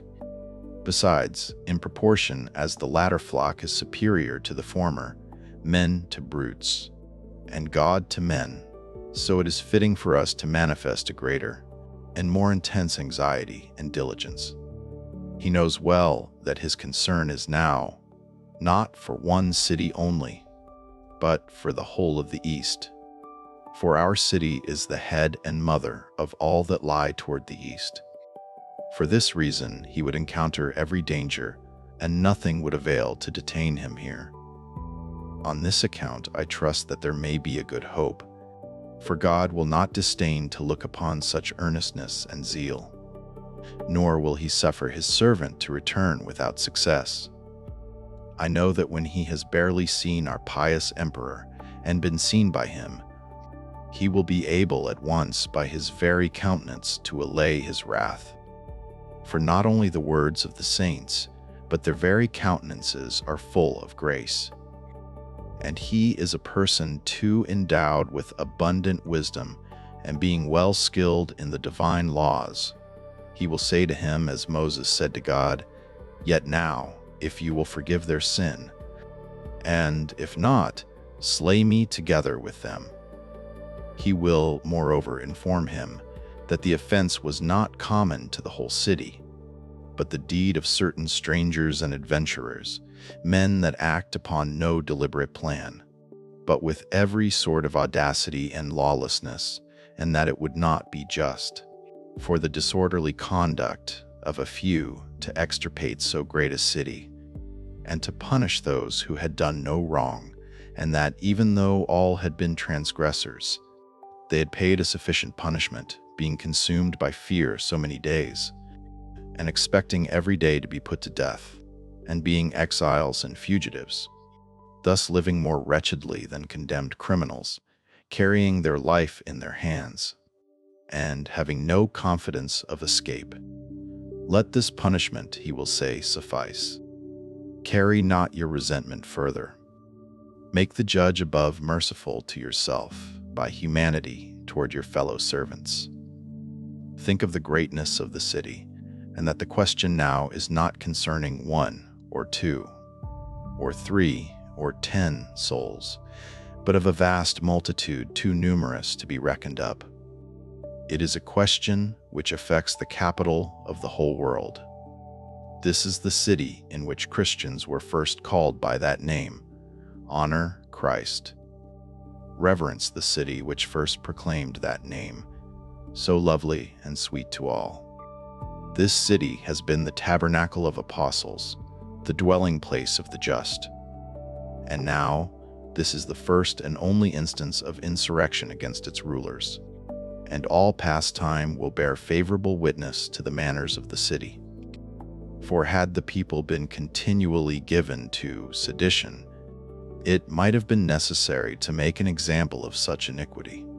But if this has happened only once in all time, it is plain that the offense has not arisen from the habit of the city, but that it was the transgression of those who had in an evil hour by mere random chance arrived there. These things, and more than these, the priest will say with still greater boldness, and the emperor will listen to them. And one is humane, and the other is faithful, so that on both sides we entertain favorable hopes. But much more do we rely upon the mercy of God than upon the fidelity of our teacher and the humanity of the emperor.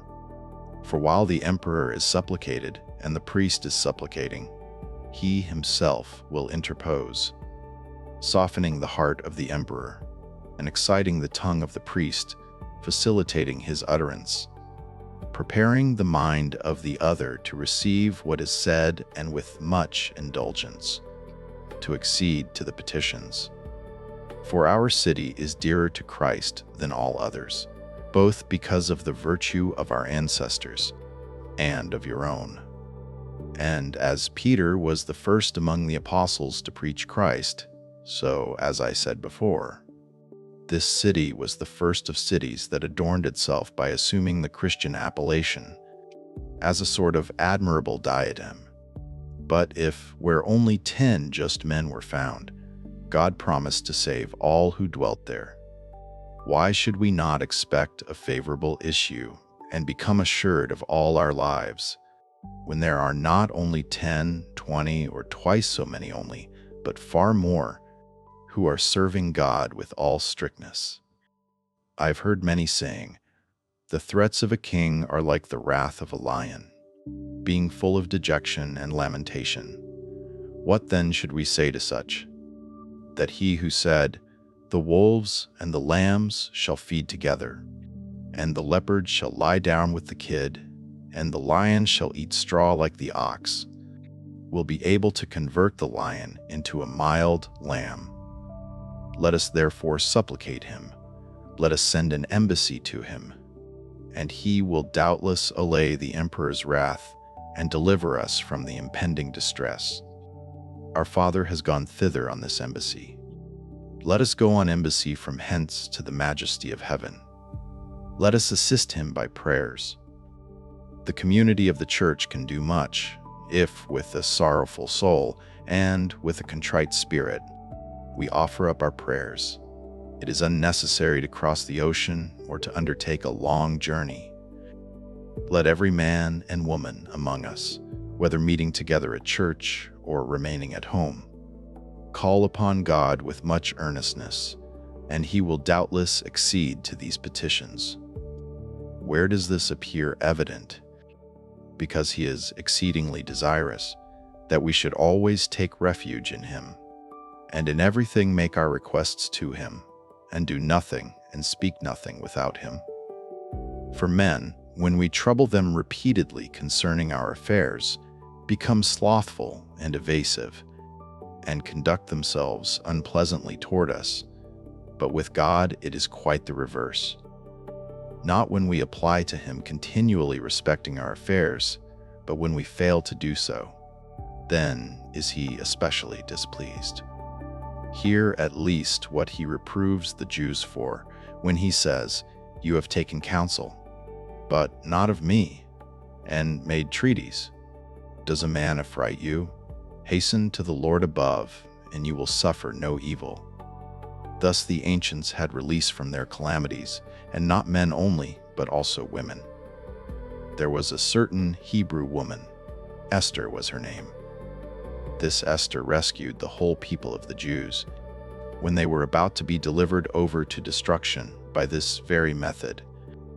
For when the Persian king gave orders that all the Jews should be utterly destroyed, and there was no one who was able to stand in the way of his wrath, this woman, having divested herself of the splendid robe, and clothed herself with sackcloth and being besprinkled with ashes, supplicated the merciful God to go in with her to the king, and offering up her prayer to him, these were the words she uttered: "O Lord, make my words acceptable, and put eloquent speech in my mouth.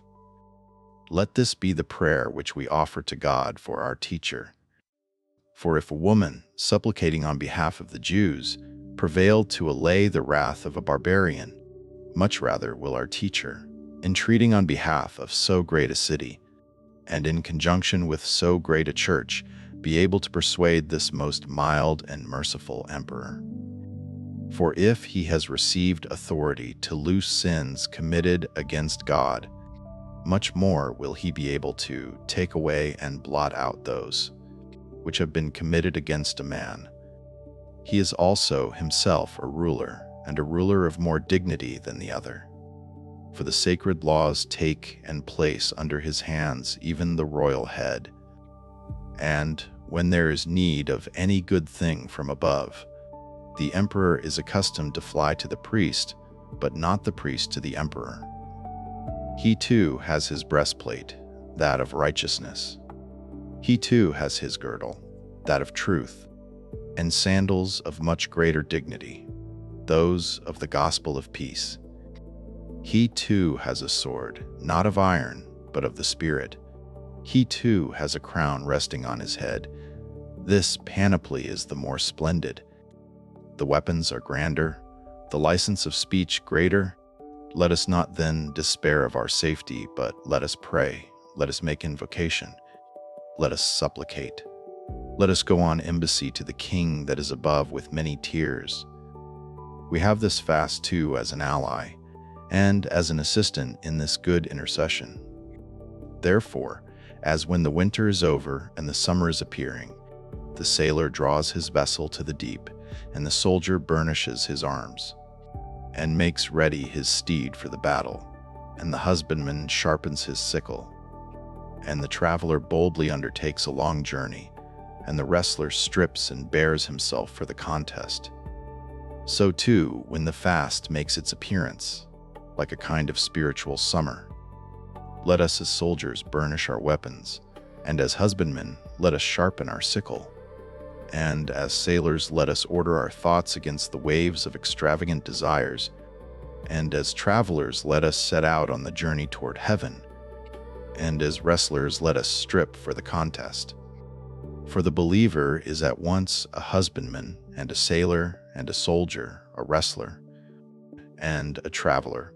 Hence, St. Paul says, "We wrestle not against flesh and blood, but against principalities, against powers. Put on, therefore, the whole armor of God." Have you observed the wrestler? Have you observed the soldier? If you are a wrestler, it is necessary for you to engage in the conflict naked. If a soldier, it is fitting for you to stand in the battle line armed at all points. How then are both these things possible, to be naked and yet not naked, to be clothed and yet not clothed? How? I will tell you. Divest yourself of worldly business, and you have become a wrestler. Put on the spiritual armor, and you have become a soldier. Strip yourself of worldly cares, for the season is one of wrestling. Clothe yourself with the spiritual armor, for we have a heavy warfare to wage with demons. Therefore also it is needful we should be naked, so as to offer nothing that the devil may take hold of while he is wrestling with us, and to be fully armed at all points, so as on no side to receive a deadly blow. Cultivate your soul, cut away the thorns, sow the word of godliness, propagate and nurse with much care the fair plants of divine wisdom, and you have become a husbandman. And Paul will say to you, the husbandman that labors must be first partaker of the fruits. He too himself practiced this art. Therefore, writing to the Corinthians, he said, I have planted, Apollos watered, but God gave the increase. Sharpen your sickle, which you have blunted through gluttony, sharpen it by fasting. Lay hold of the pathway which leads toward heaven, rugged and narrow as it is. Lay hold of it and journey on. And how may you be able to do these things? By subduing your body and bringing it into subjection. For when the way grows narrow, the corpulence that comes of gluttony is a great hindrance. Keep down the waves of inordinate desires. Repel the tempest of evil thoughts. Preserve the bark, display much skill, and you have become a pilot. but we shall have the fast for a groundwork and instructor in all these things. I speak not, indeed, of such a fast as most persons keep, but of real fasting, not merely an abstinence from meats, but from sins too. For the nature of a fast is such that it does not suffice to deliver those who practice it, unless it be done according to a suitable law. Let us see then how the Ninevites fasted, and how they were delivered from that wrath. Let neither man nor beast, herd nor flock, taste anything, says the prophet. What say you? Tell me, must even the irrational things fast? And the horses and the mules be covered with sackcloth? Even so, he replies. For, as when, at the decease of some rich man, the relatives clothe not only the men servants and maid servants, but the horses also with sackcloth, and give orders that they should follow the procession to the sepulchre, led by their grooms, thus signifying the greatness of the calamity, and inviting all to pity. Thus also, indeed, when that city was about to be destroyed, even the irrational nature was enveloped in sackcloth and subjected to the yoke of fasting. It is not possible, says he, that irrational creatures should learn the wrath of God by means of reason. Let them be taught by means of fasting that this stroke is of divine infliction. For if the city should be overturned, not only would it be one common sepulchre for us, the dwellers there, but for these likewise. Inasmuch then as these would participate in the punishment, let them also do so in the fast.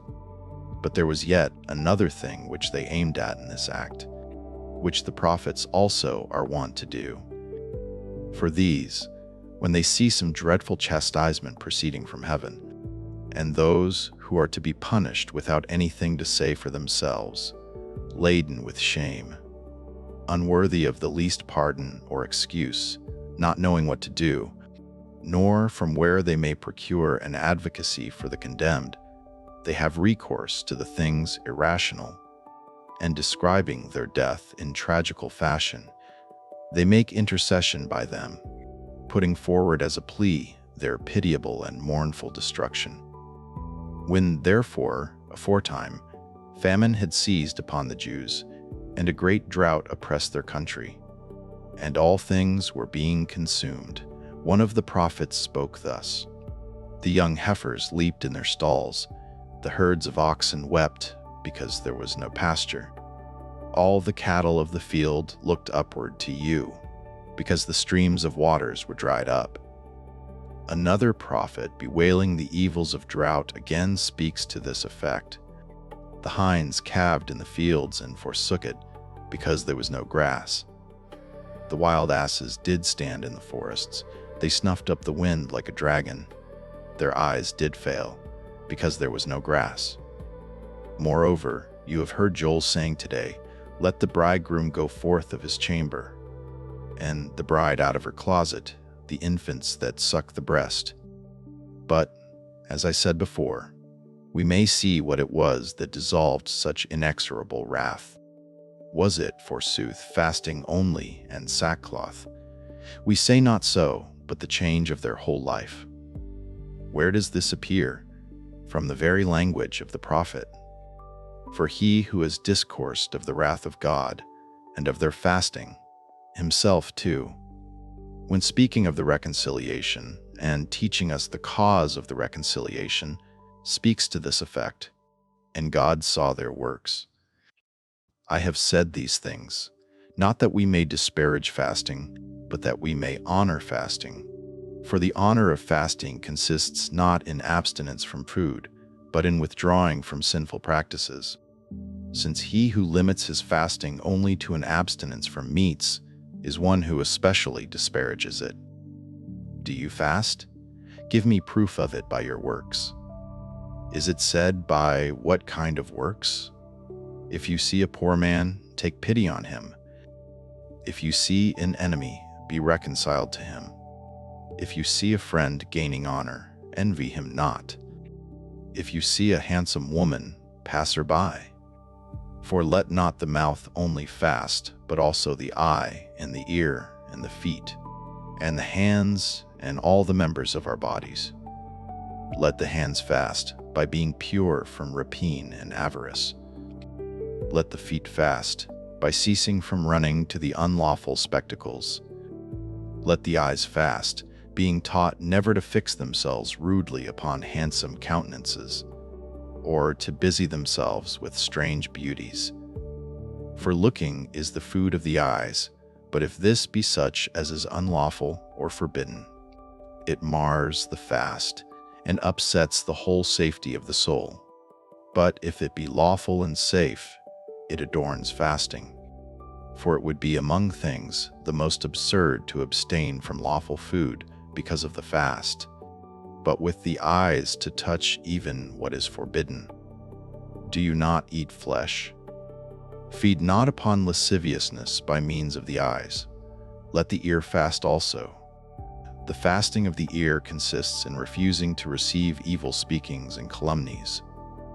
You shall not receive a false report. Let the mouth too fast from disgraceful speeches and railing.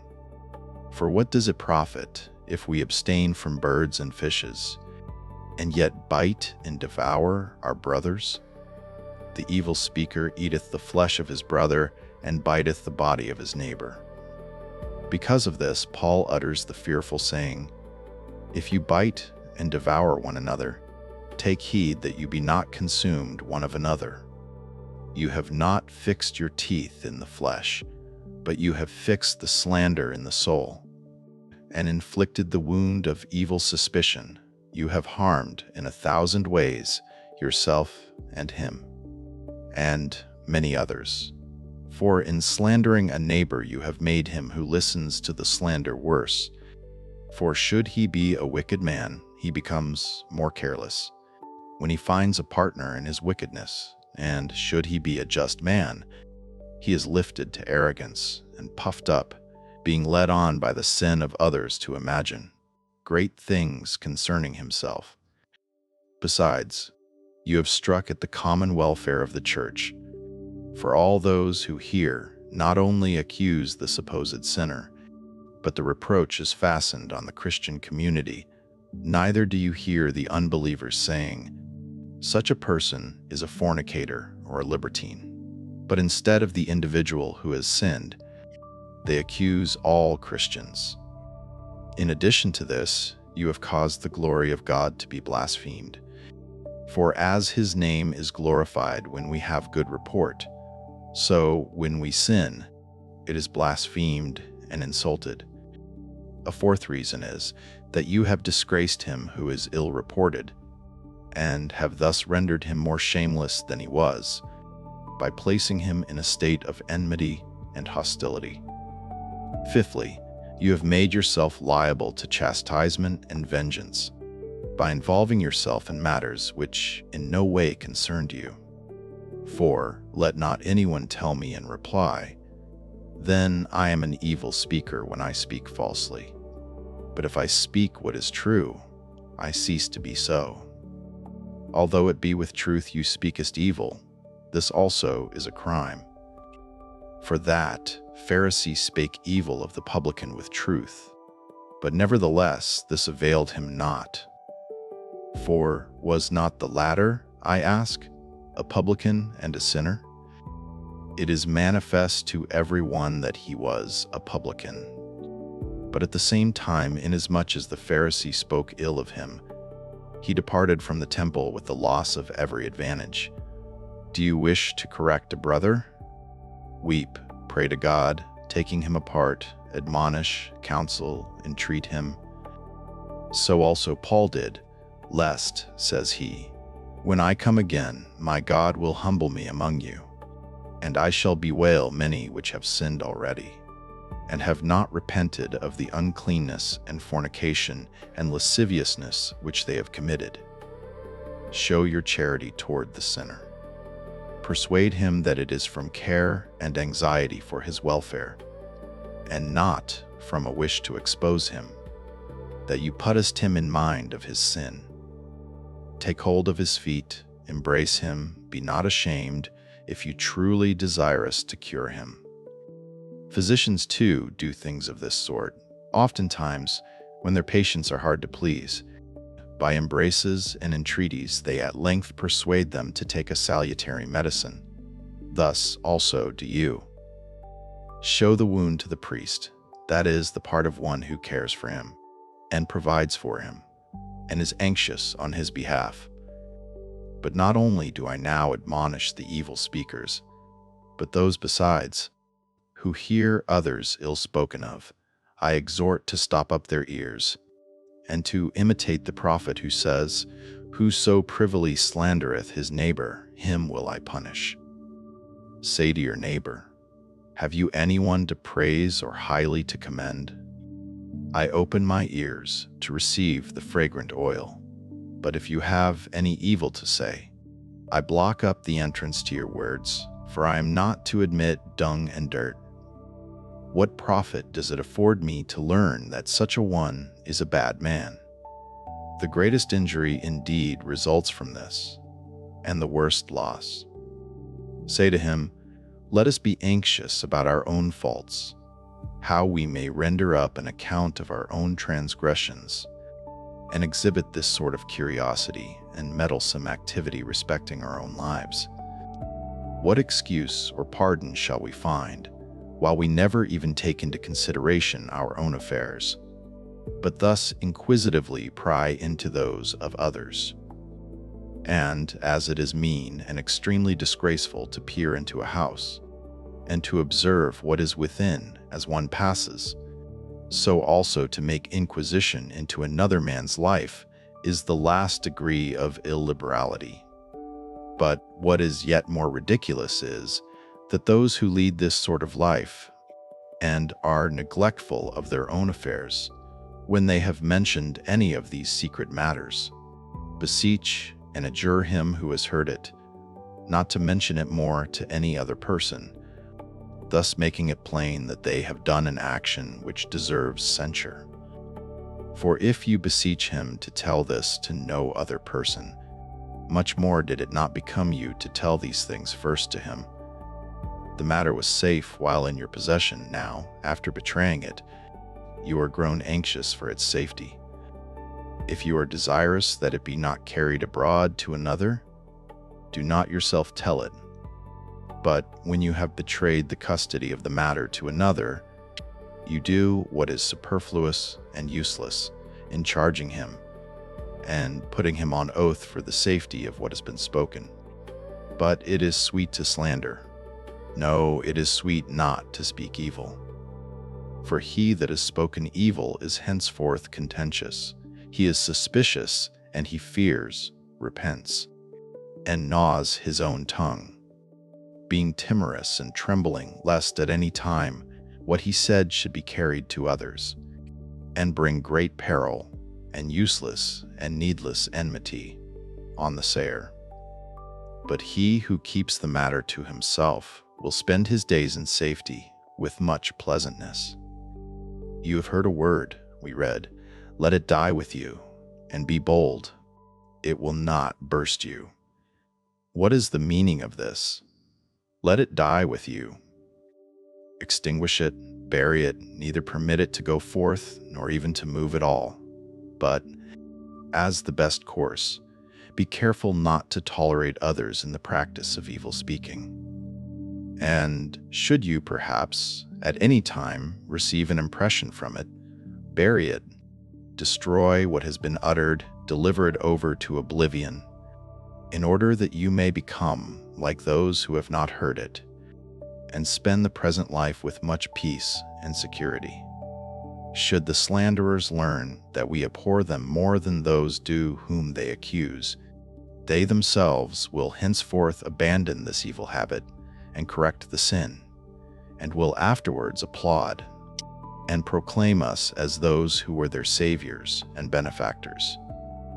For, as to speak well and to applaud is the beginning of friendship, so to speak ill and to calumniate has been the beginning and foundation of enmity and hatred, and 1,000 quarrels.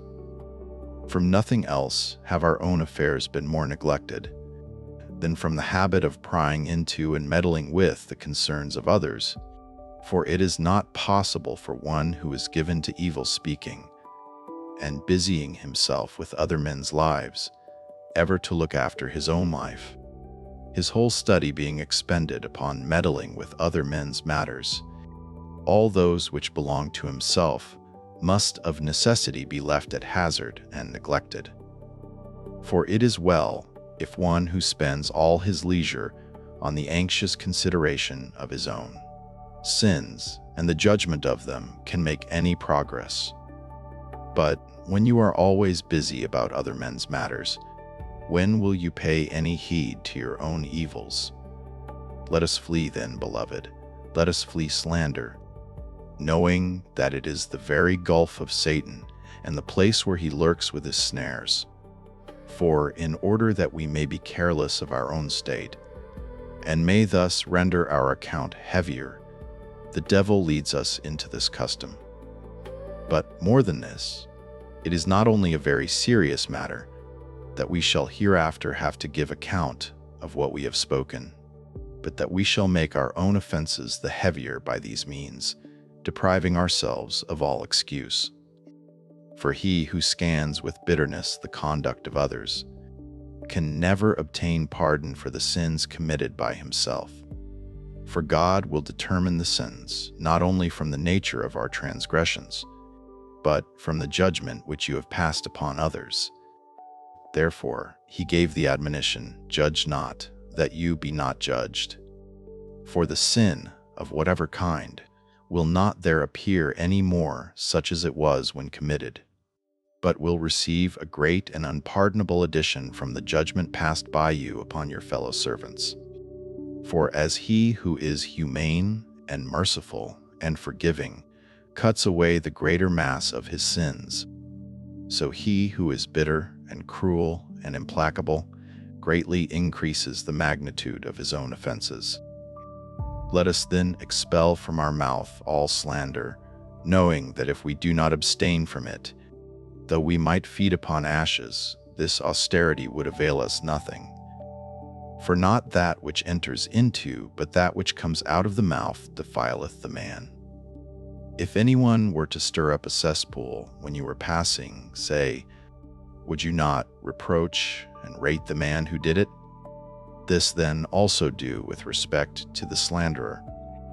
For the stirred cesspool does not so grossly offend the sense of those who smell that ill savor, as the stirring up other men's sins and the exposure of an impure life offends and disturbs the soul of those who hear of it. Therefore, let us abstain from evil speaking, from foul language, from blasphemy, and let us not speak ill of our neighbor, nor of God. For many of our evil speakers have run into such madness, as to lift up their own tongue from their fellow servants against their master. But how great an evil this is, you may learn from the affairs in which we are now involved.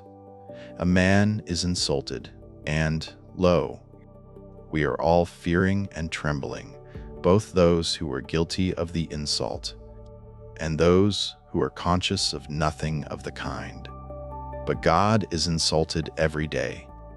Why do I say every day? Every hour, rather, by the rich, by the poor, by those who are at ease, by the afflicted, by those who calumniate, and those who are calumniated. And yet, no one ever hears a word of this. Therefore, he has permitted our fellow servant to be insulted, in order that, from the danger which has happened through this insult, you may learn the benignity of the Lord. And notwithstanding that this is our first and only offense, we do not on that account expect to gain an excuse or pardon. But we provoke God every day, and we show no signs of returning to him, and yet he endures it with all long suffering. See you then how great the benignity of the Lord is. Yet, in this present outrage, those who had done amiss were taken and thrust into prison, and paid the penalty. Nevertheless, we are still in fear, For he who has been insulted has not as yet heard. Assuredly you gather from thence the mercy of God, how unspeakable, how boundless, how transcending all description. Here indeed the person who has been insulted is of the same nature, and only once in all his lifetime has experienced this. And then it was not done to his face, nor while he was present to see or hear it, and nevertheless, none of those who perpetrated these deeds obtained pardon. But with regard to God, nothing of the kind can be said, for the interval between man and God is so great as no language can at all express. And throughout every day he is insulted, although present, and seeing and hearing it, and yet he sends not forth the lightning, nor commands the sea to overflow the land, and submerge all men, nor does he bid the earth to cleave asunder, and swallow up all the contumelious, but he forbears and suffers long, and still offers to pardon those who have insulted him, if they only repent and promise to do these things no more. Truly now is the season to proclaim, who can utter the mighty acts of the Lord? Who can show forth all his praise? How many men have not only cast down, but also trodden underfoot the images of God? For when you throttlest a debtor, when you strippest him, when you draggest him away, you tramplest underfoot God's image. Here for a certainty Paul saying that a man ought not to cover his head, forasmuch as he is the image and glory of God. And again, hear God himself saying, let us make man in our image, after our likeness. But if you say that man is not of the same substance as God, what matters that? For neither was the brazen statue of the same substance as the emperor, yet nevertheless, they who defied it paid the penalty. Thus also with regard to mankind, if men are not of the same substance as God, as indeed they are not, still they have been called his image, and it were fitting they should receive honor on account of the appellation. But you, for the sake of a little gold, do trample them underfoot, do throttle them, and drag them away, and have not to this day in any wise paid the penalty. May there be then, speedily, some favorable and propitious change. This certainly I foretell and testify, that although this cloud should pass away, and we yet remain in the same condition of listlessness, we shall again have to suffer much heavier evils than those we are now dreading. For I do not so much fear the wrath of the emperor as your own listlessness. Surely it is not sufficient by way of apology that we supplicate 2 or 3 days, but it is necessary that we should make a change in our whole life, and that while abstaining from wickedness we should persevere continually in virtue. For as those who are sickly, unless they keep up a constant regimen, would find no advantage by their observing a 2 or 3 days discipline, so those who are in sin, if they do not exercise sobriety at all times, will find no benefit in 2 or 3 days amendment.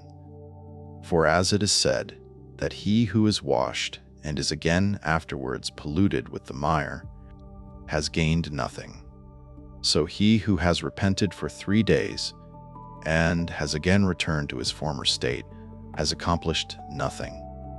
Let us not, therefore, now act as we have always done hitherto. For many times, when we have been surprised by earthquakes, as well as famine and drought, after becoming more sober and gentle for 3 or 4 days, we did but return again to the former course. For this cause our present troubles have happened. But if we have not done so before, yet, now at least let us all persevere in the same piety. Let us preserve the same meekness, that we may not again need another stroke. Was not God able to have prevented what has taken place? He did, however, permit it, that he might make those who despised him more sober-minded. through dread of a fellow servant. But let not anyone say that many of the guilty escaped, and that many of the innocent incurred punishment. For I hear of numerous persons who frequently say this, not only in the case of the present sedition, but also in many other circumstances of this nature. What then should I reply to those who make such observations? Why, that if he who was captured was innocent of the present sedition, he had wrought some other transgression before this still more grievous, for which, not having afterwards repented, he has paid the penalty at the present time. For thus is the custom of God to deal with us. When we sin, he does not straightway visit the transgression, but lets it pass, giving us space for repentance, in order that we may be amended and converted. But if, because we have not paid the penalty, we suppose that the offense too is blotted out, and make light of it, then somewhere where we think not of it, we are sure afterwards to be punished. And this takes place in order that, when we sin and are not punished, we may not be free from fear, unless we amend, knowing that we shall certainly fall into punishment where we do not expect it. So that if you sinnest, beloved, and art not punished, do not grow presumptuous, but for this very cause be the more alarmed, knowing that it is an easy matter with God to recompense again when he pleases. For this reason, then, he has not punished you, that you might receive space for repentance. Let us not therefore say that such a person, while innocent, incurred punishment, and another, while guilty, escaped. For he who incurred it, being guiltless, as I observed, paid the punishment of other transgressions, and he who now escapes it, if he repents not, will be captured in another snare. If our minds are thus disposed, we shall never forget our own sins, but, always fearful and trembling lest we should have to pay the penalty, we shall readily recollect them. For nothing is so apt to bring sin to remembrance as punishment and chastisement. And this is shown by Joseph's brothers. For when they had sold the just man, and 13 years had passed away, suspecting they had fallen into punishment and fearing for their lives, they remembered their sin, and said one to another, "We are verily guilty concerning our brother Joseph." See you how fear brought their guilt to recollection? And yet, when they were sinning, they perceived it not. But when they were fearful of being punished, then they remembered it. Knowing, therefore, all these things, let us make a change and amendment of our lives. And let us think of religion and virtue before we think of deliverance from the impending distress. And in the meanwhile, I desire to fix 3 precepts in your mind, to the end that you may accomplish me these during the fast, namely, to speak ill of no one, to hold no one for an enemy, and to expel from the mouth altogether the evil custom of oaths. And as when we hear that some money tax is imposed, each one going within, and calling his wife and children and servants, considers, and consults with them how he may pay this tribute, so also let us do with respect to these spiritual precepts. Let everyone, when he is returned home, call together his wife and children, and let him say that a spiritual tribute was imposed this day, a tribute by which there will be some deliverance and removal of these evils, a tribute which does not make those who pay it poor, but richer. That is to say, to have no enemy, to speak evil of no man, and to swear not at all. Let us consider, let us think, let us resolve how we may fulfill these precepts. Let us exert every endeavor. Let us admonish each other. Let us correct each other, that we may not go to the other world as debtors, and then, needing to borrow of others, suffer the fate of the foolish virgins and fall from immortal salvation. If we thus set our lives in order, I warrant you and promise that from this there will be deliverance from the present calamity and a removal of these dreadful ills. And what is greater than all, there will be the enjoyment of the good things to come. For it were fitting that I should commit to you the whole body of virtue. But I think it the best method of correction to take the laws by parts and reduce them to practice, and then to proceed to others.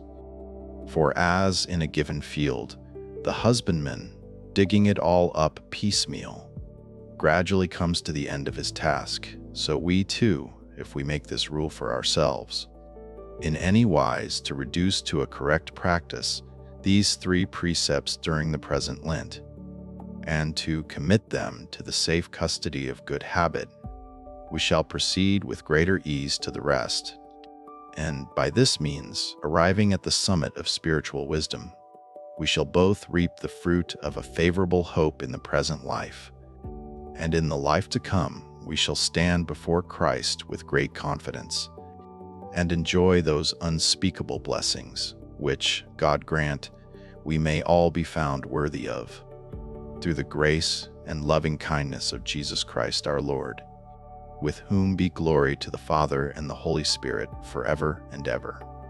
Amen. Homily 18 on the Statues. Chrysostom now speaks on true fasting, godly sorrow, and freedom from the love of riches. I have observed many persons rejoicing and saying one to another, "We have conquered, we have prevailed, the half of the fast is spent." But I exhort such persons not to rejoice on this account, that the half of the fast is gone, but to consider whether the half of their sins be gone, and if so, then to exult. For this is a fit subject of gratification. This is what is to be sought after, and for which all things are done, that we may correct our defects, and that we may not quit the fast the same persons as we entered upon it, but in a cleansed state, and that, having laid aside all that belongs to evil habits, we may thus keep the sacred feast.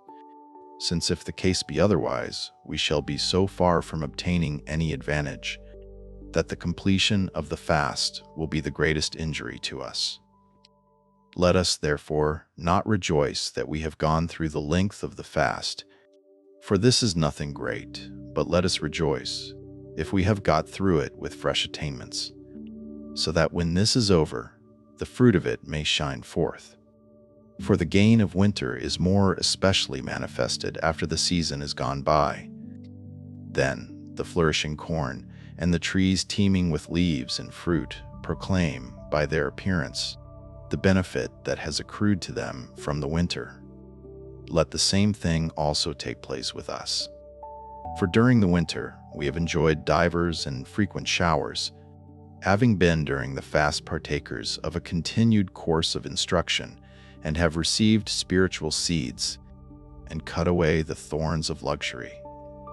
Therefore let us persevere, retaining with all diligence what we have heard, that when the fast is over, the fruit of the fast may abound, and that by the good things we gathered from the fast, we may remember the fast itself.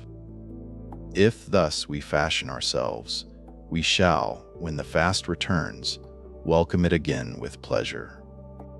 For I see many who are so feeble-minded that at the present season they are anxious about the following Lent, and I have heard many saying that after their liberation from the fast, they are insensible to any pleasure from this remission on account of their anxiety about the coming year. What can be more feeble-minded than this, I ask, and what is the cause of this? It is that when the fast is arrived, we do not take pains, that the concerns of the soul may be well ordered, but we limit the fast solely to an abstinence from food.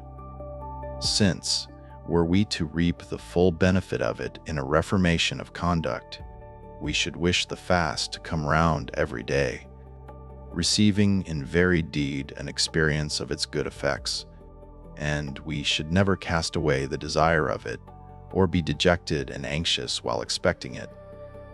For there is nothing whatever that will be able to afflict one who is well ordered in mind and careful about his own soul, but he will enjoy a pure and continued pleasure.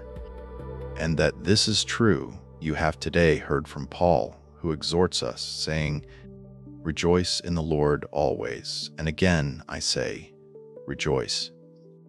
I know indeed that to many this saying seems impossible. For how is it possible, says someone, that he who is but a man can continually rejoice?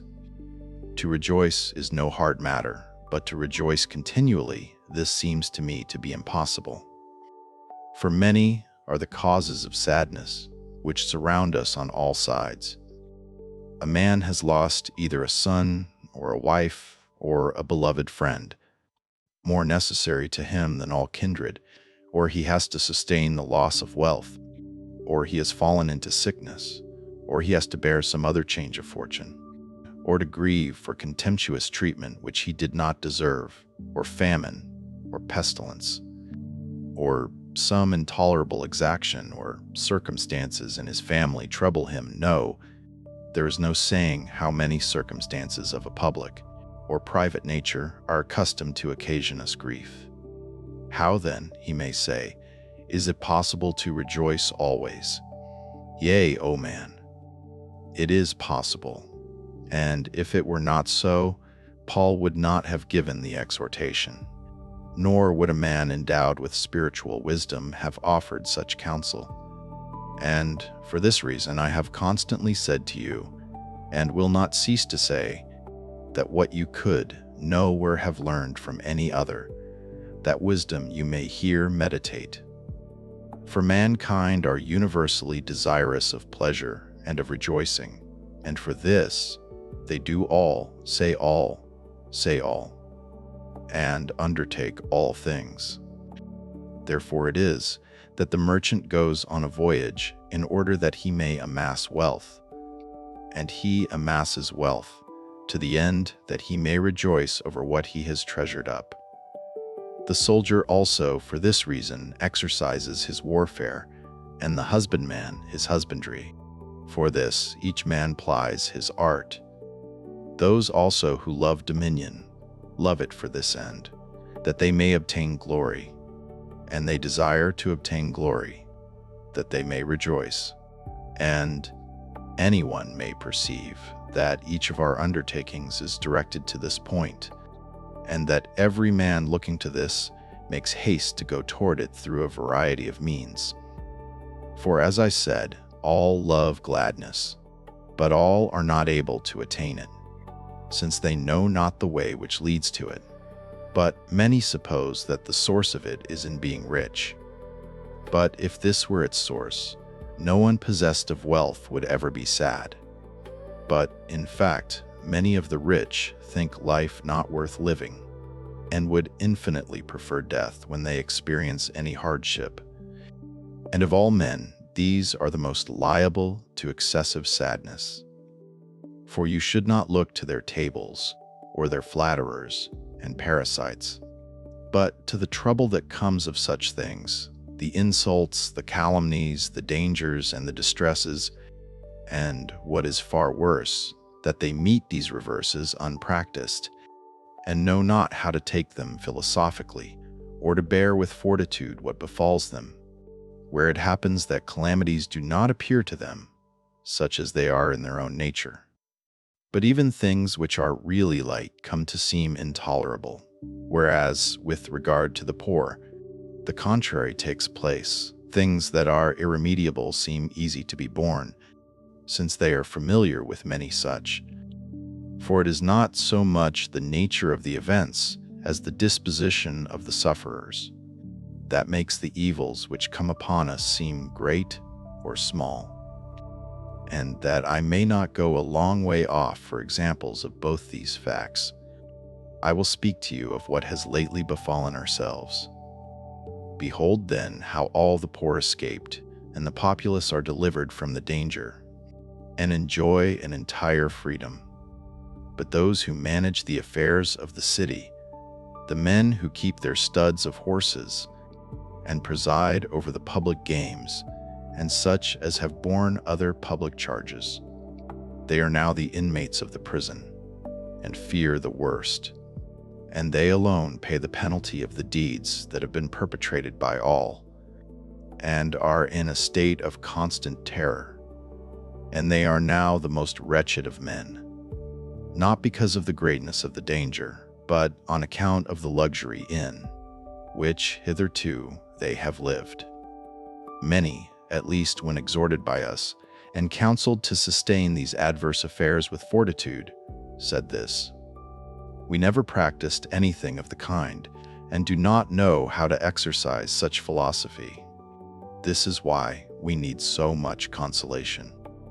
Others again suppose that to enjoy good health is the source of pleasure, but it is not so. For many of those who enjoy good health have 1,000 times wished themselves dead, not being able to bear the insults inflicted on them. Others again affirm that to enjoy glory, and to have attained to power, and to administer the highest offices, and to be flattered by multitudes, is productive of continual gladness. But neither is this the case. And why do I speak of other offices of power? For although we were to mount up in thought to royalty itself, and to him who lives in that station, we should find it encompassed with a diversity of troubles, and having so many necessary causes the more of sadness, in proportion as it is surrounded with a greater weight of affairs. And what need is there to speak of wars and battles and the insurrections of barbarians? Oftentimes he has reason to fear those by whom he is surrounded at home. For many of those monarchs who have escaped from the hands of their enemies have not escaped the conspiracies of their own bodyguards. And kings have of necessity as many causes of sadness as there are waves on the ocean. But if monarchy is unable to render life devoid of grief, then what else can possibly achieve this? Nothing, indeed, of this life, but this saying of Paul alone, brief and simple as it is, will of itself open to us this treasure. For many words are not needed, nor a long round of argument, but if we only consider his expression, we shall find the way that leads to it. He does not simply say, "Rejoice always," but he adds the cause of the continual pleasure, saying, "Rejoice in the Lord always." He who rejoices in the Lord cannot be deprived of the pleasure by anything that may happen. For all other things in which we rejoice are mutable and changeable and subject to variation.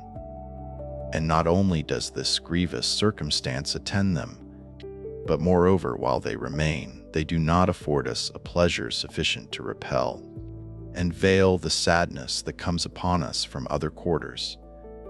But the fear of God contains both these requisites. It is steadfast and immovable, and sheds so much gladness that we can admit no sense of other evils.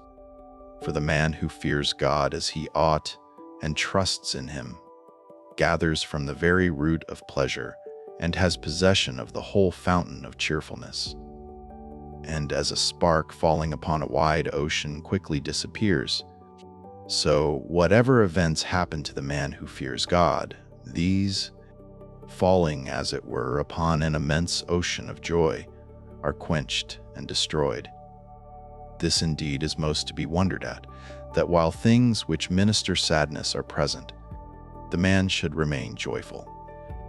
For if there was nothing to produce grief, it would be no great matter to him that he was able continually to rejoice, but that at a time when he is urged to sadness by the pressure of many things, he is superior to all these and is blithe in the midst of sorrow. This is truly a matter for astonishment. And as no one would have wondered that the 3 children were not burnt, if they had remained far off from the furnace of Babylon. For the circumstance that astonished all was, that having been so long in such close contact with the fire, they left it more free from hurt than those who had not been in contact with it. So also we are able to say of the saints, that if no temptation had fastened itself upon them, we should not have wondered at their continual rejoicing. But the point worthy of admiration, and that which surpasses human nature, is this, that being encircled on all sides with innumerable waves, their condition is easier than that of those who enjoy an entire calm.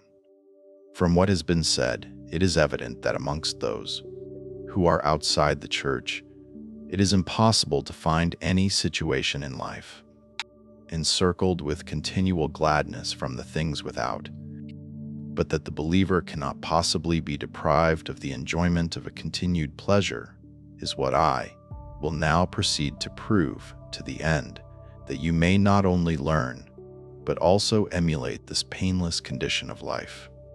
For suppose a man having nothing for which to condemn himself, but cherishing a good conscience, and yearning after the future state and the fulfillment of those good hopes, what, I ask, will be able to throw such a person into sadness? Does not death seem the most insupportable of all things? Yet the expectation of this is so far from grieving him that it makes him the more joyful, for he knows that the arrival of death is a release from labor and a speeding toward the crowns and rewards laid up for those who have contended in the race of piety and virtue. But is it the untimely end of his children? No, he will also bear this nobly and will take up the words of Job, the Lord gave. The Lord has taken away, as it seemed good to the Lord, so is it come to pass. Blessed be the name of the Lord forever. But if death and loss of children cannot grieve, much less can the loss of money, or dishonor, or reproaches, or false accusations at any time affect a soul so great and noble, no, nor anguish of body, since the apostles were scourged, yet they were not made sad. This, indeed, was a great thing, but what is much more, instead of being made sad, they considered their very scourgings as a ground of additional pleasure, and they departed from the presence of the council, rejoicing that they were counted worthy to suffer shame for the name of Christ. What then, says someone, used not the saint to be in sadness? Do you not hear Paul saying, I have great heaviness and continual sorrow in my heart? This, indeed, is the thing to wonder at, that sorrow brought a gain, and a pleasure that resulted from the gain, for as the scourge did not procure them anguish, but gladness, so also again the sorrow procured them those great crowns. And this is the paradox, that not only the sadness of the world, but also its joy, contains extreme loss, but in the case of spiritual things, it is exactly the reverse, and not the joy only, but the sadness too contains a rich treasure of good things. But how, I proceed to explain. In the world, a person often rejoices on beholding an enemy in trouble, and by this joy he draws on himself a great punishment. Again, another person mourns on seeing a brother fall, and because of this sadness he will procure for himself much favor with God. See you how godly sorrow is better and more profitable than the joy of the world. Thus also Paul sorrowed for sinners and for those who disbelieved in God, and this sorrow was the means of laying up a great reward for him. But that I may make what I say more clear, and that you may know that although what I assert is very strange, it is nevertheless true, namely that grief is often capable of refreshing distressed souls, and of rendering a burdened conscience light. Consider how often women, when they have lost their most beloved children, break their hearts and perish, if they are forbidden to mourn and to shed tears. But if they do all which those who are sad are wont to do, they are relieved and receive consolation. And what wonder that this should be the case with women, when you may even see a prophet affected in a similar manner. Therefore he was continually saying, "Suffer me, I will weep bitterly, labor not to comfort me, because of the spoiling of the daughter of my people." So that, oftentimes, sadness is the bearer of consolation. And if it is so with regard to this world, much more with regard to spiritual things. Therefore, he says, godly sorrow works repentance to salvation, not to be repented of. This indeed seems to be obscure, but what he says is to this effect: if you grieve over wealth, you are nothing profited. If for sickness, you have gained nothing, but have increased your affliction. And I have heard many after such experience blame themselves and say, "What advantage is it that I have grieved? I have not recovered my money, and I have injured myself." But if you have grieved on account of sin, you have blotted it out, and have reaped the greatest pleasure. If you have grieved for your brothers who have fallen, you have both encouraged and comforted yourself, and have also restored them. And even if you were not to profit them, you have an abundant recompense. And that you may learn that this grieving for those who have fallen, though we should not at all benefit them, still brings us a large reward. Hear what Ezekiel says, or rather, what God himself speaks through him. For when he had sent certain messengers to overturn the city, and to consume all the dwellings with sword and fire, along with their inhabitants, he thus charges one of them: "Set a mark upon the forehead of the men that groan, and are in anguish." And after charging the others, and saying, "Begin you from mine holy ones," he goes on to add, "But upon whomsoever the sign is, touch them not. Since therefore those who are scourged are more blessed than the scourgers, and those in tribulation among us than those who are free from it outside the Christian pale. And those who are sad are more blessed than those in pleasure. What further source of tribulation shall we have? On this account we should call no man happy, save him only who lives according to God. These only the Scripture terms blessed. For blessed, it is said, is the man who has not walked in the counsel of the ungodly. Blessed is he whom you chastenest, and teachest him out of your law. Blessed are the undefiled in the way. Blessed are all they who trust in him.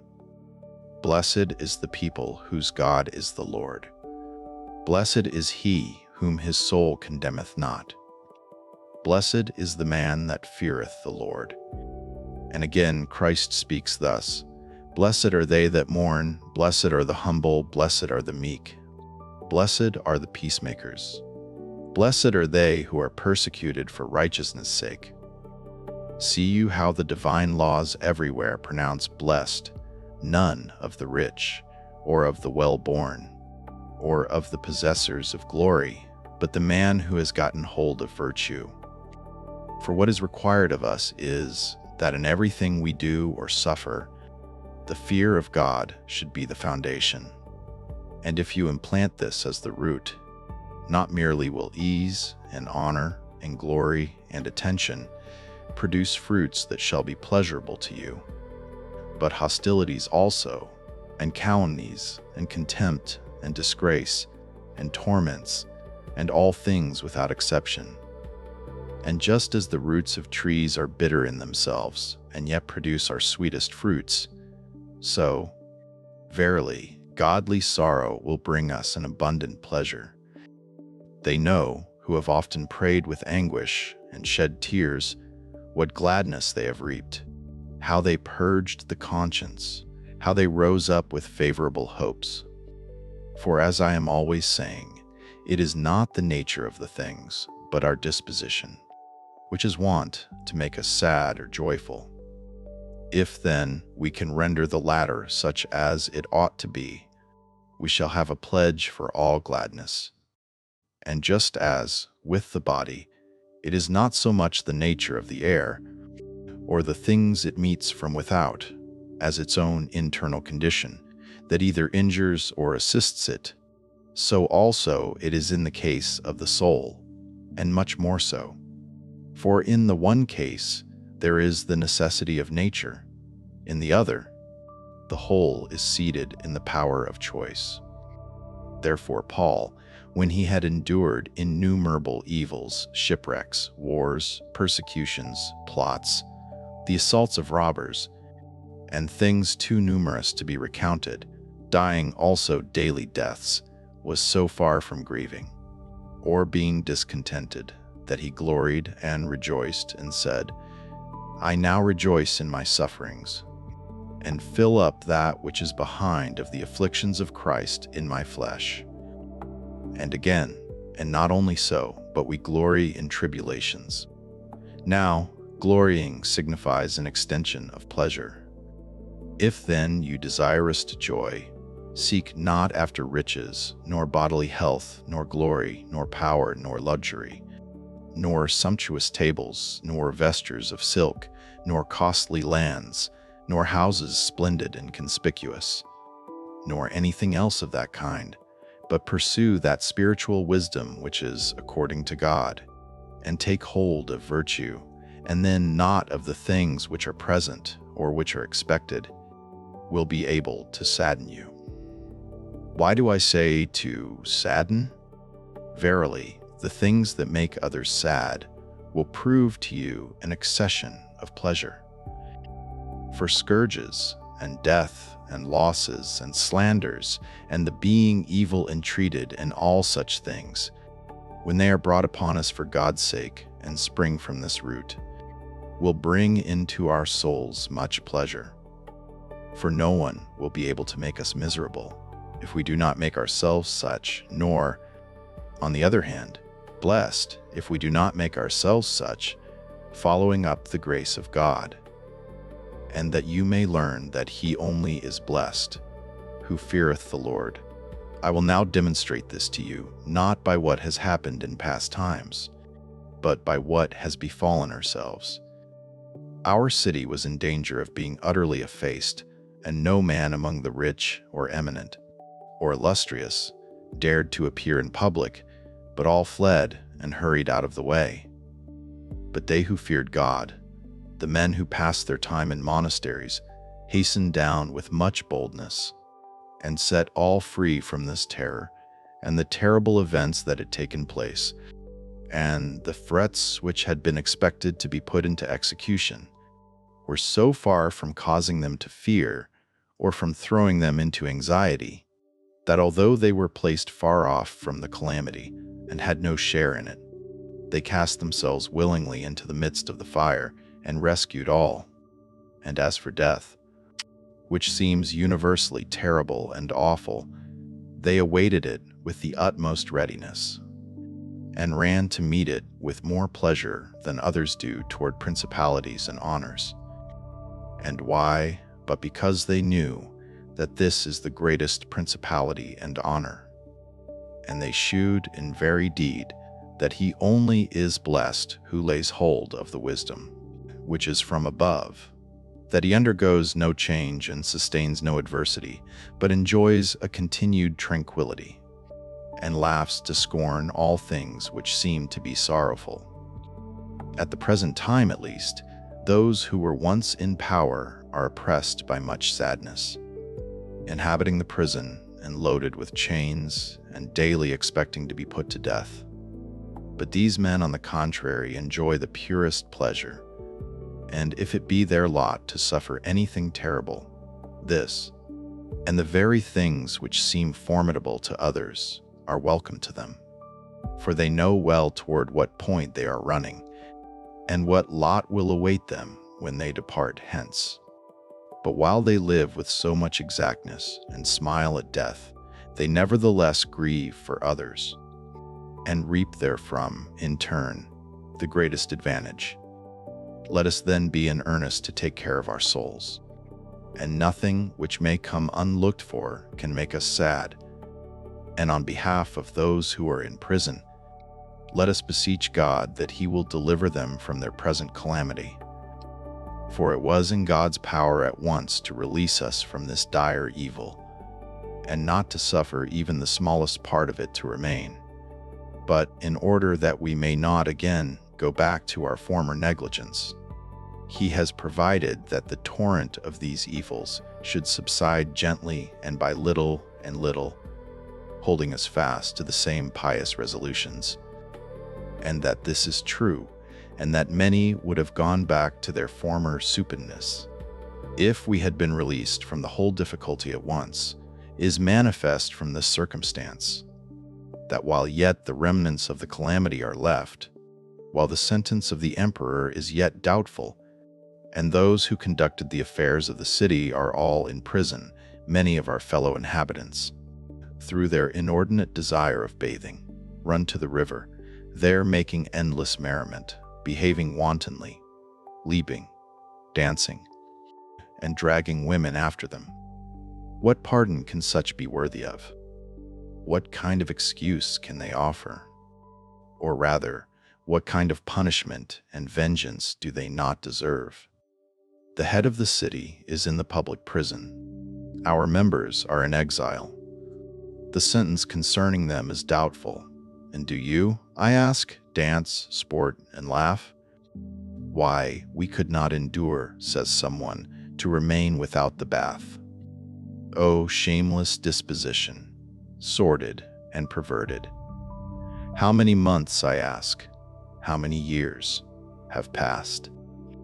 You have not been as yet shut out from the bath for 20 days, and you are as much distressed and discontented as if you had continued without washing for a whole year. Tell me, was this your state when you were expecting an attack from the military, when you were daily anticipating being put to death, when you fled to the deserts and were hurrying to the mountaintops? If anyone had then proposed to you to remain a year without the bath, so that you might be rescued from the impending distress, would you not readily have accepted the proposal and submitted to it? When, therefore, it was becoming that you should give thanks to God, who has freed you from all these things without any loss, do you again grow wanton and contemptuous, and when the fear has passed away, turn back afresh to a worse state of negligence? Have these dire events really touched you?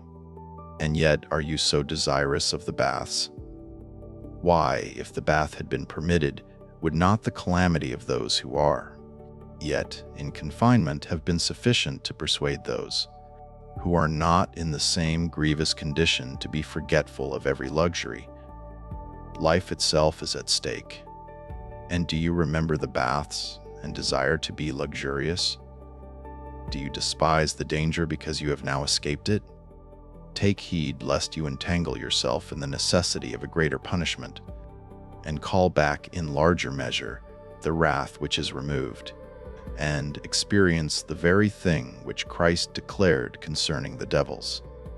For he says that when the unclean spirit is gone out, and afterwards finds the house void and swept, he takes 7 other spirits more wicked than himself, and enters into the soul, and the last state of that man is worse than the first.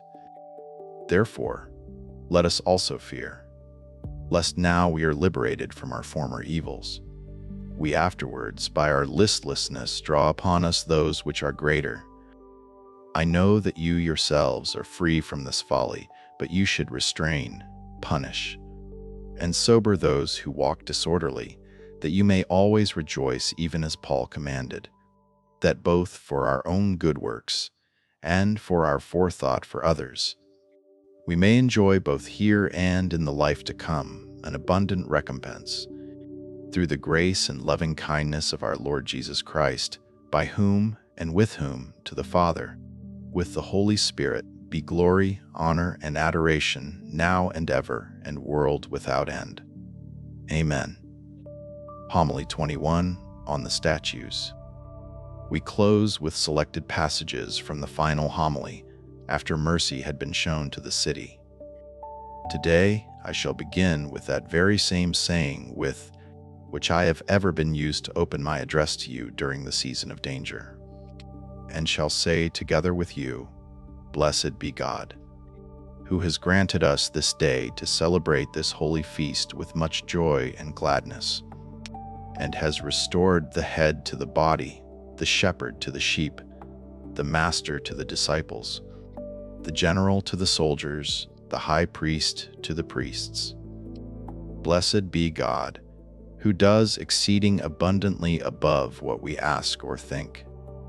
For to us it would have seemed sufficient had we been but delivered from the hitherto impending evil, and for this we made all our supplication.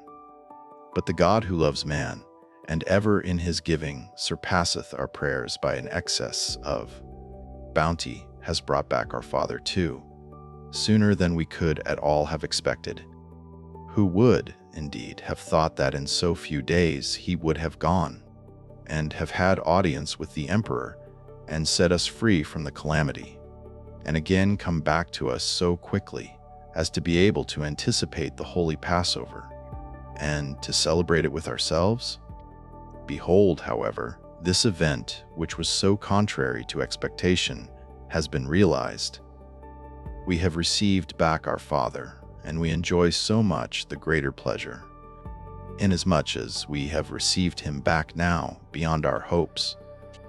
For all these things, let us give thanks to the merciful God, and be amazed at the power, the loving kindness, the wisdom, and the tender care which has been manifested on behalf of the city. For the devil had attempted its entire subversion through the daring crimes committed, but God, by means of this same calamity, has adorned the city, the priest, and the emperor, and has made them all more illustrious. The city has won renown, because, when such a danger had overtaken her, passing by at once all those who were in power, those who were surrounded with much wealth, those who possessed great influence with the emperor, it fled for refuge to the church, and to the priest of God, and with much faith, rested itself entirely upon the hope which is from above.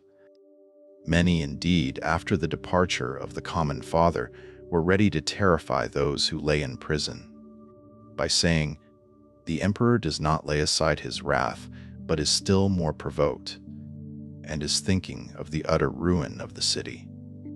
But while they were whispering all this, and much more, they who were then in bonds were not the least intimidated, but upon our saying, These things are false, and they are a device of the devil, who desires to fill you with consternation, they replied to us, We need no consolation to be addressed to us, for we know where we have taken refuge from the first, and upon what hope we have rested ourselves. We have fixed our safety upon the sacred anchor. We have not entrusted this to man, but to the Almighty God. Therefore, we are most assuredly confident that the result will be favorable, for it is impossible, truly impossible, that this hope can ever be confounded. To how many crowns, how many encomiums is this equivalent for our city? How much of God's favor will it draw down upon us too in our other affairs? For it is not, indeed, it is not a thing belonging to a soul of mean order to be watchful against the attack of temptations, and to look to God, and scorning all that is human, to yearn after that divine aid. The city then has thus won renown, and the priest again not less than the city, for he exposed his life for all. And while there were many things to hinder him, as the winter, his age, the feast, and not less than these, his sister, then at her last breath he raised himself above all these obstacles, and did not say to himself, What a thing is this! Our only remaining sister, she who has drawn the yoke of Christ along with me, and who has been my domestic companion so long, is now at her last breath. And shall we desert her, and go hence, and not behold her expiring and uttering her parting words? But she indeed was praying daily, that we might close her eyes, and shut and compose her mouth, and attend to all other things pertaining to the burial. But now in this case, as one deserted, and deprived of a protector, she will obtain none of these offices from her brother, of him whom she especially desired to obtain them. But when she gives up the ghost, she will not see him whom she loved more to have with her than all others. And will not this be heavier to her than dying many times over? Yes, although I were far away, would it not be right to come with speed and do, and suffer anything, for the purpose of showing her this kindness? And now, when I am near, shall I leave her, and taking my departure abandon her? And how then will she sustain the remainder of her days? Yet so far was he from saying any of these things, that he did not even think of them, but esteeming the fear of God above all the ties of kindred, he recognized the fact that as tempests display the pilot and dangers the general, so also a time of trial makes the priest to become manifest. All men, says he, are eagerly looking on us, the Jews as well as the Greeks. Let us not confound the expectations which these have of us. Let us not overlook so great a shipwreck, but having committed to God all things that pertain to ourselves, let us venture our life itself too. Consider, moreover, the magnanimity of the priest and the loving kindness of God. All those things which he disregarded, all those he enjoyed, in order that he might both receive the reward of his readiness, and that he might obtain a greater pleasure by enjoying them contrary to expectation. He preferred to celebrate the festival in a foreign place, and far from his own people, for the sake of the city's safety. But God restored him to us before the Paschal feast, so as to take a common part with us in the conduct of the festival, in order that he might have the reward of his choice and enjoy the greater gladness. He feared not the season of the year, and there was summer during the whole period he was traveling. He took not his age into account, and he dispatched this long journey with just as much ease as if he had been young and sprightly. He thought not of his sister's decease, nor was enervated by it. And when he returned, he found her still alive, and all things which were disregarded by him were all obtained. Thus the priest has indeed won renown both with God and man. This transaction has also adorned the emperor with a splendor beyond the diadem. First, in that it was then made apparent that he would grant that to the priests, which he would not to any other. Secondly, that he granted the favor without delay, and quelled his resentment. But that you may more clearly understand the magnanimity of the emperor and the wisdom of the priest, and more than both these, the loving kindness of God, allow me to relate to you a few particulars of the conference which took place. But what I am now about to relate, I learned from one of those who were within the palace, for the Father has told us neither much nor little on the affair. But ever imitating the magnanimity of Paul, he hides his own good deeds. And to those who on all sides were asking him questions as to what he said to the emperor, and how he prevailed upon him, and how he turned away his wrath entirely, he replied, "We contributed nothing to the matter, but the emperor himself, God having softened his heart, even before we had spoken, dismissed his anger and quelled his resentment." And discoursing of the events that had taken place as if some other person had been insulted, he thus went over all the events that had happened without anger. But those things which he concealed from humility, God has brought to light. And what were these? I will proceed to relate them to you by going a little farther back in the story. When he went forth from the city, leaving all in such great despondency, he endured what was far more grievous than we ourselves suffered, who were in the midst of these calamities. For, in the first place, meeting in the midst of his journey with those who had been sent by the emperor to make inquisition upon the events which had happened, and learning from them on what terms they were sent, and reflecting upon the dreadful events that were in store for the city, the tumults, the confusion, the flight, the terror, the agony, the perils, he wept a flood of tears, and his bowels were rent with compassion. For with fathers, it is usual to grieve much more, when they are not able to be present with their suffering children, which was just what this most tender-hearted man now endured, not only lamenting the calamities which were in reserve for us, but that he was far away from us while we were enduring them. But this was, however, for our safety.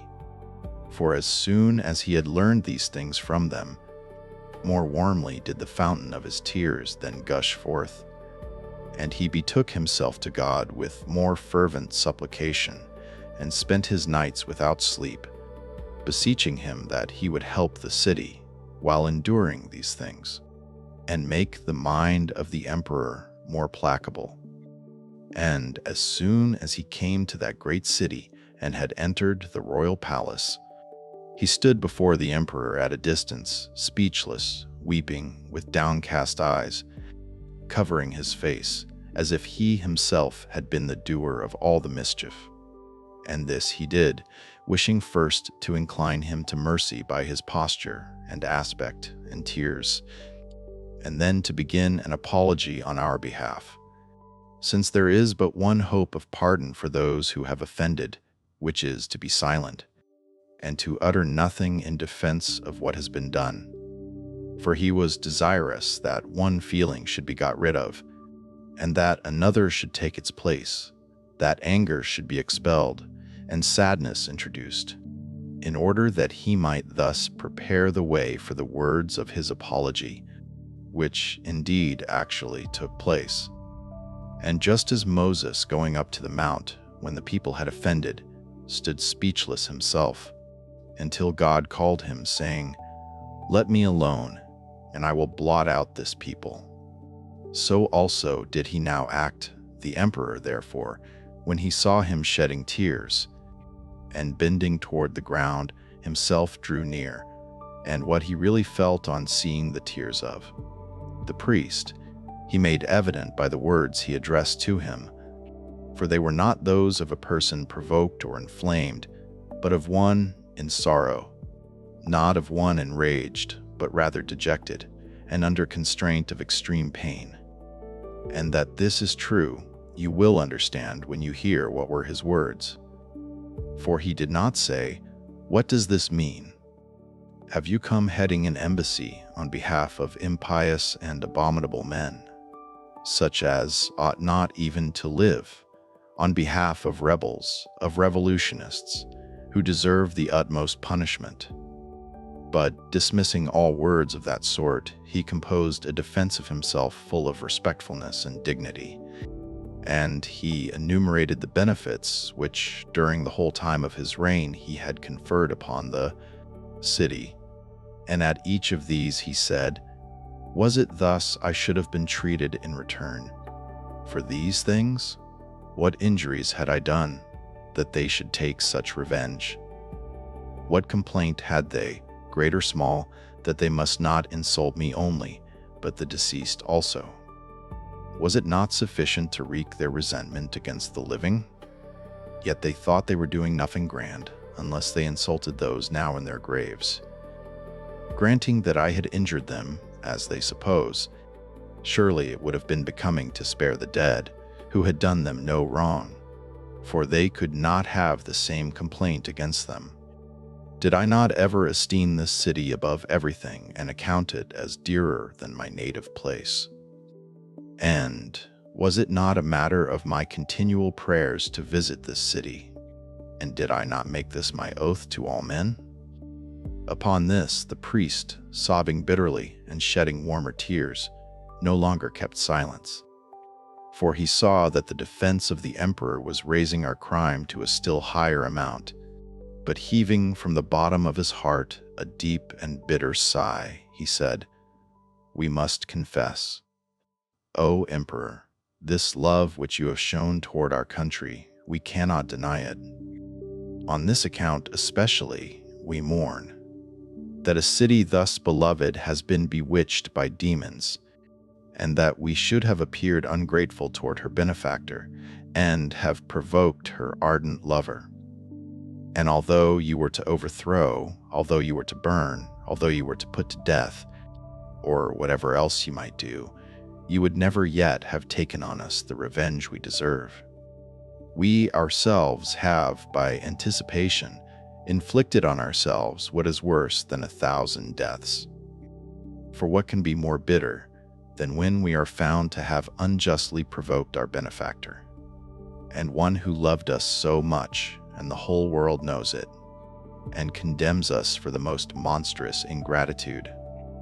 If barbarians had made an incursion on our city and razed its walls and burnt its houses, and had taken and carried us away captive, the evil had been less.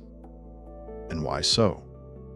But because, while you live and continue such a generous kindness toward us, there might be a hope that we might again be brought back to our former condition and regain a more illustrious liberty. But now, having been deprived of your favor and having quenched your love, which was a greater security to us than any wall, whom have we left to fly to? Where else shall we have to look when we have provoked so benign a Lord, so indulgent a Father, so that while they seem to have committed offenses of the most intolerable kind, they have, on the other hand, suffered the most terrible evils, not daring to look any man in the face, nor being able to look upon the sun with free eyes, shame everywhere weighing down their eyelids, and compelling them to hide their heads. Deprived of their confidence, they are now in a more miserable condition than any captives, and undergo the utmost dishonor. And while thinking of the magnitude of their evils, and the height of insolence to which they have rushed, they can scarce draw breath, inasmuch as they have drawn on their own heads severer reproaches from all the inhabitants of the world than even from him who is seen to have been insulted.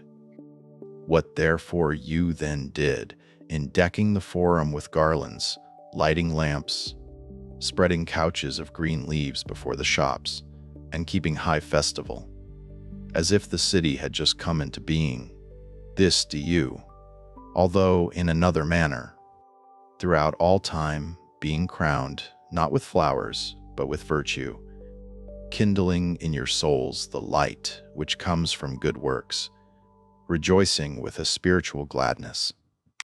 And let us never fail to give God thanks continually for all these things, not only that He has freed us from these calamities, but that He also permitted them to happen.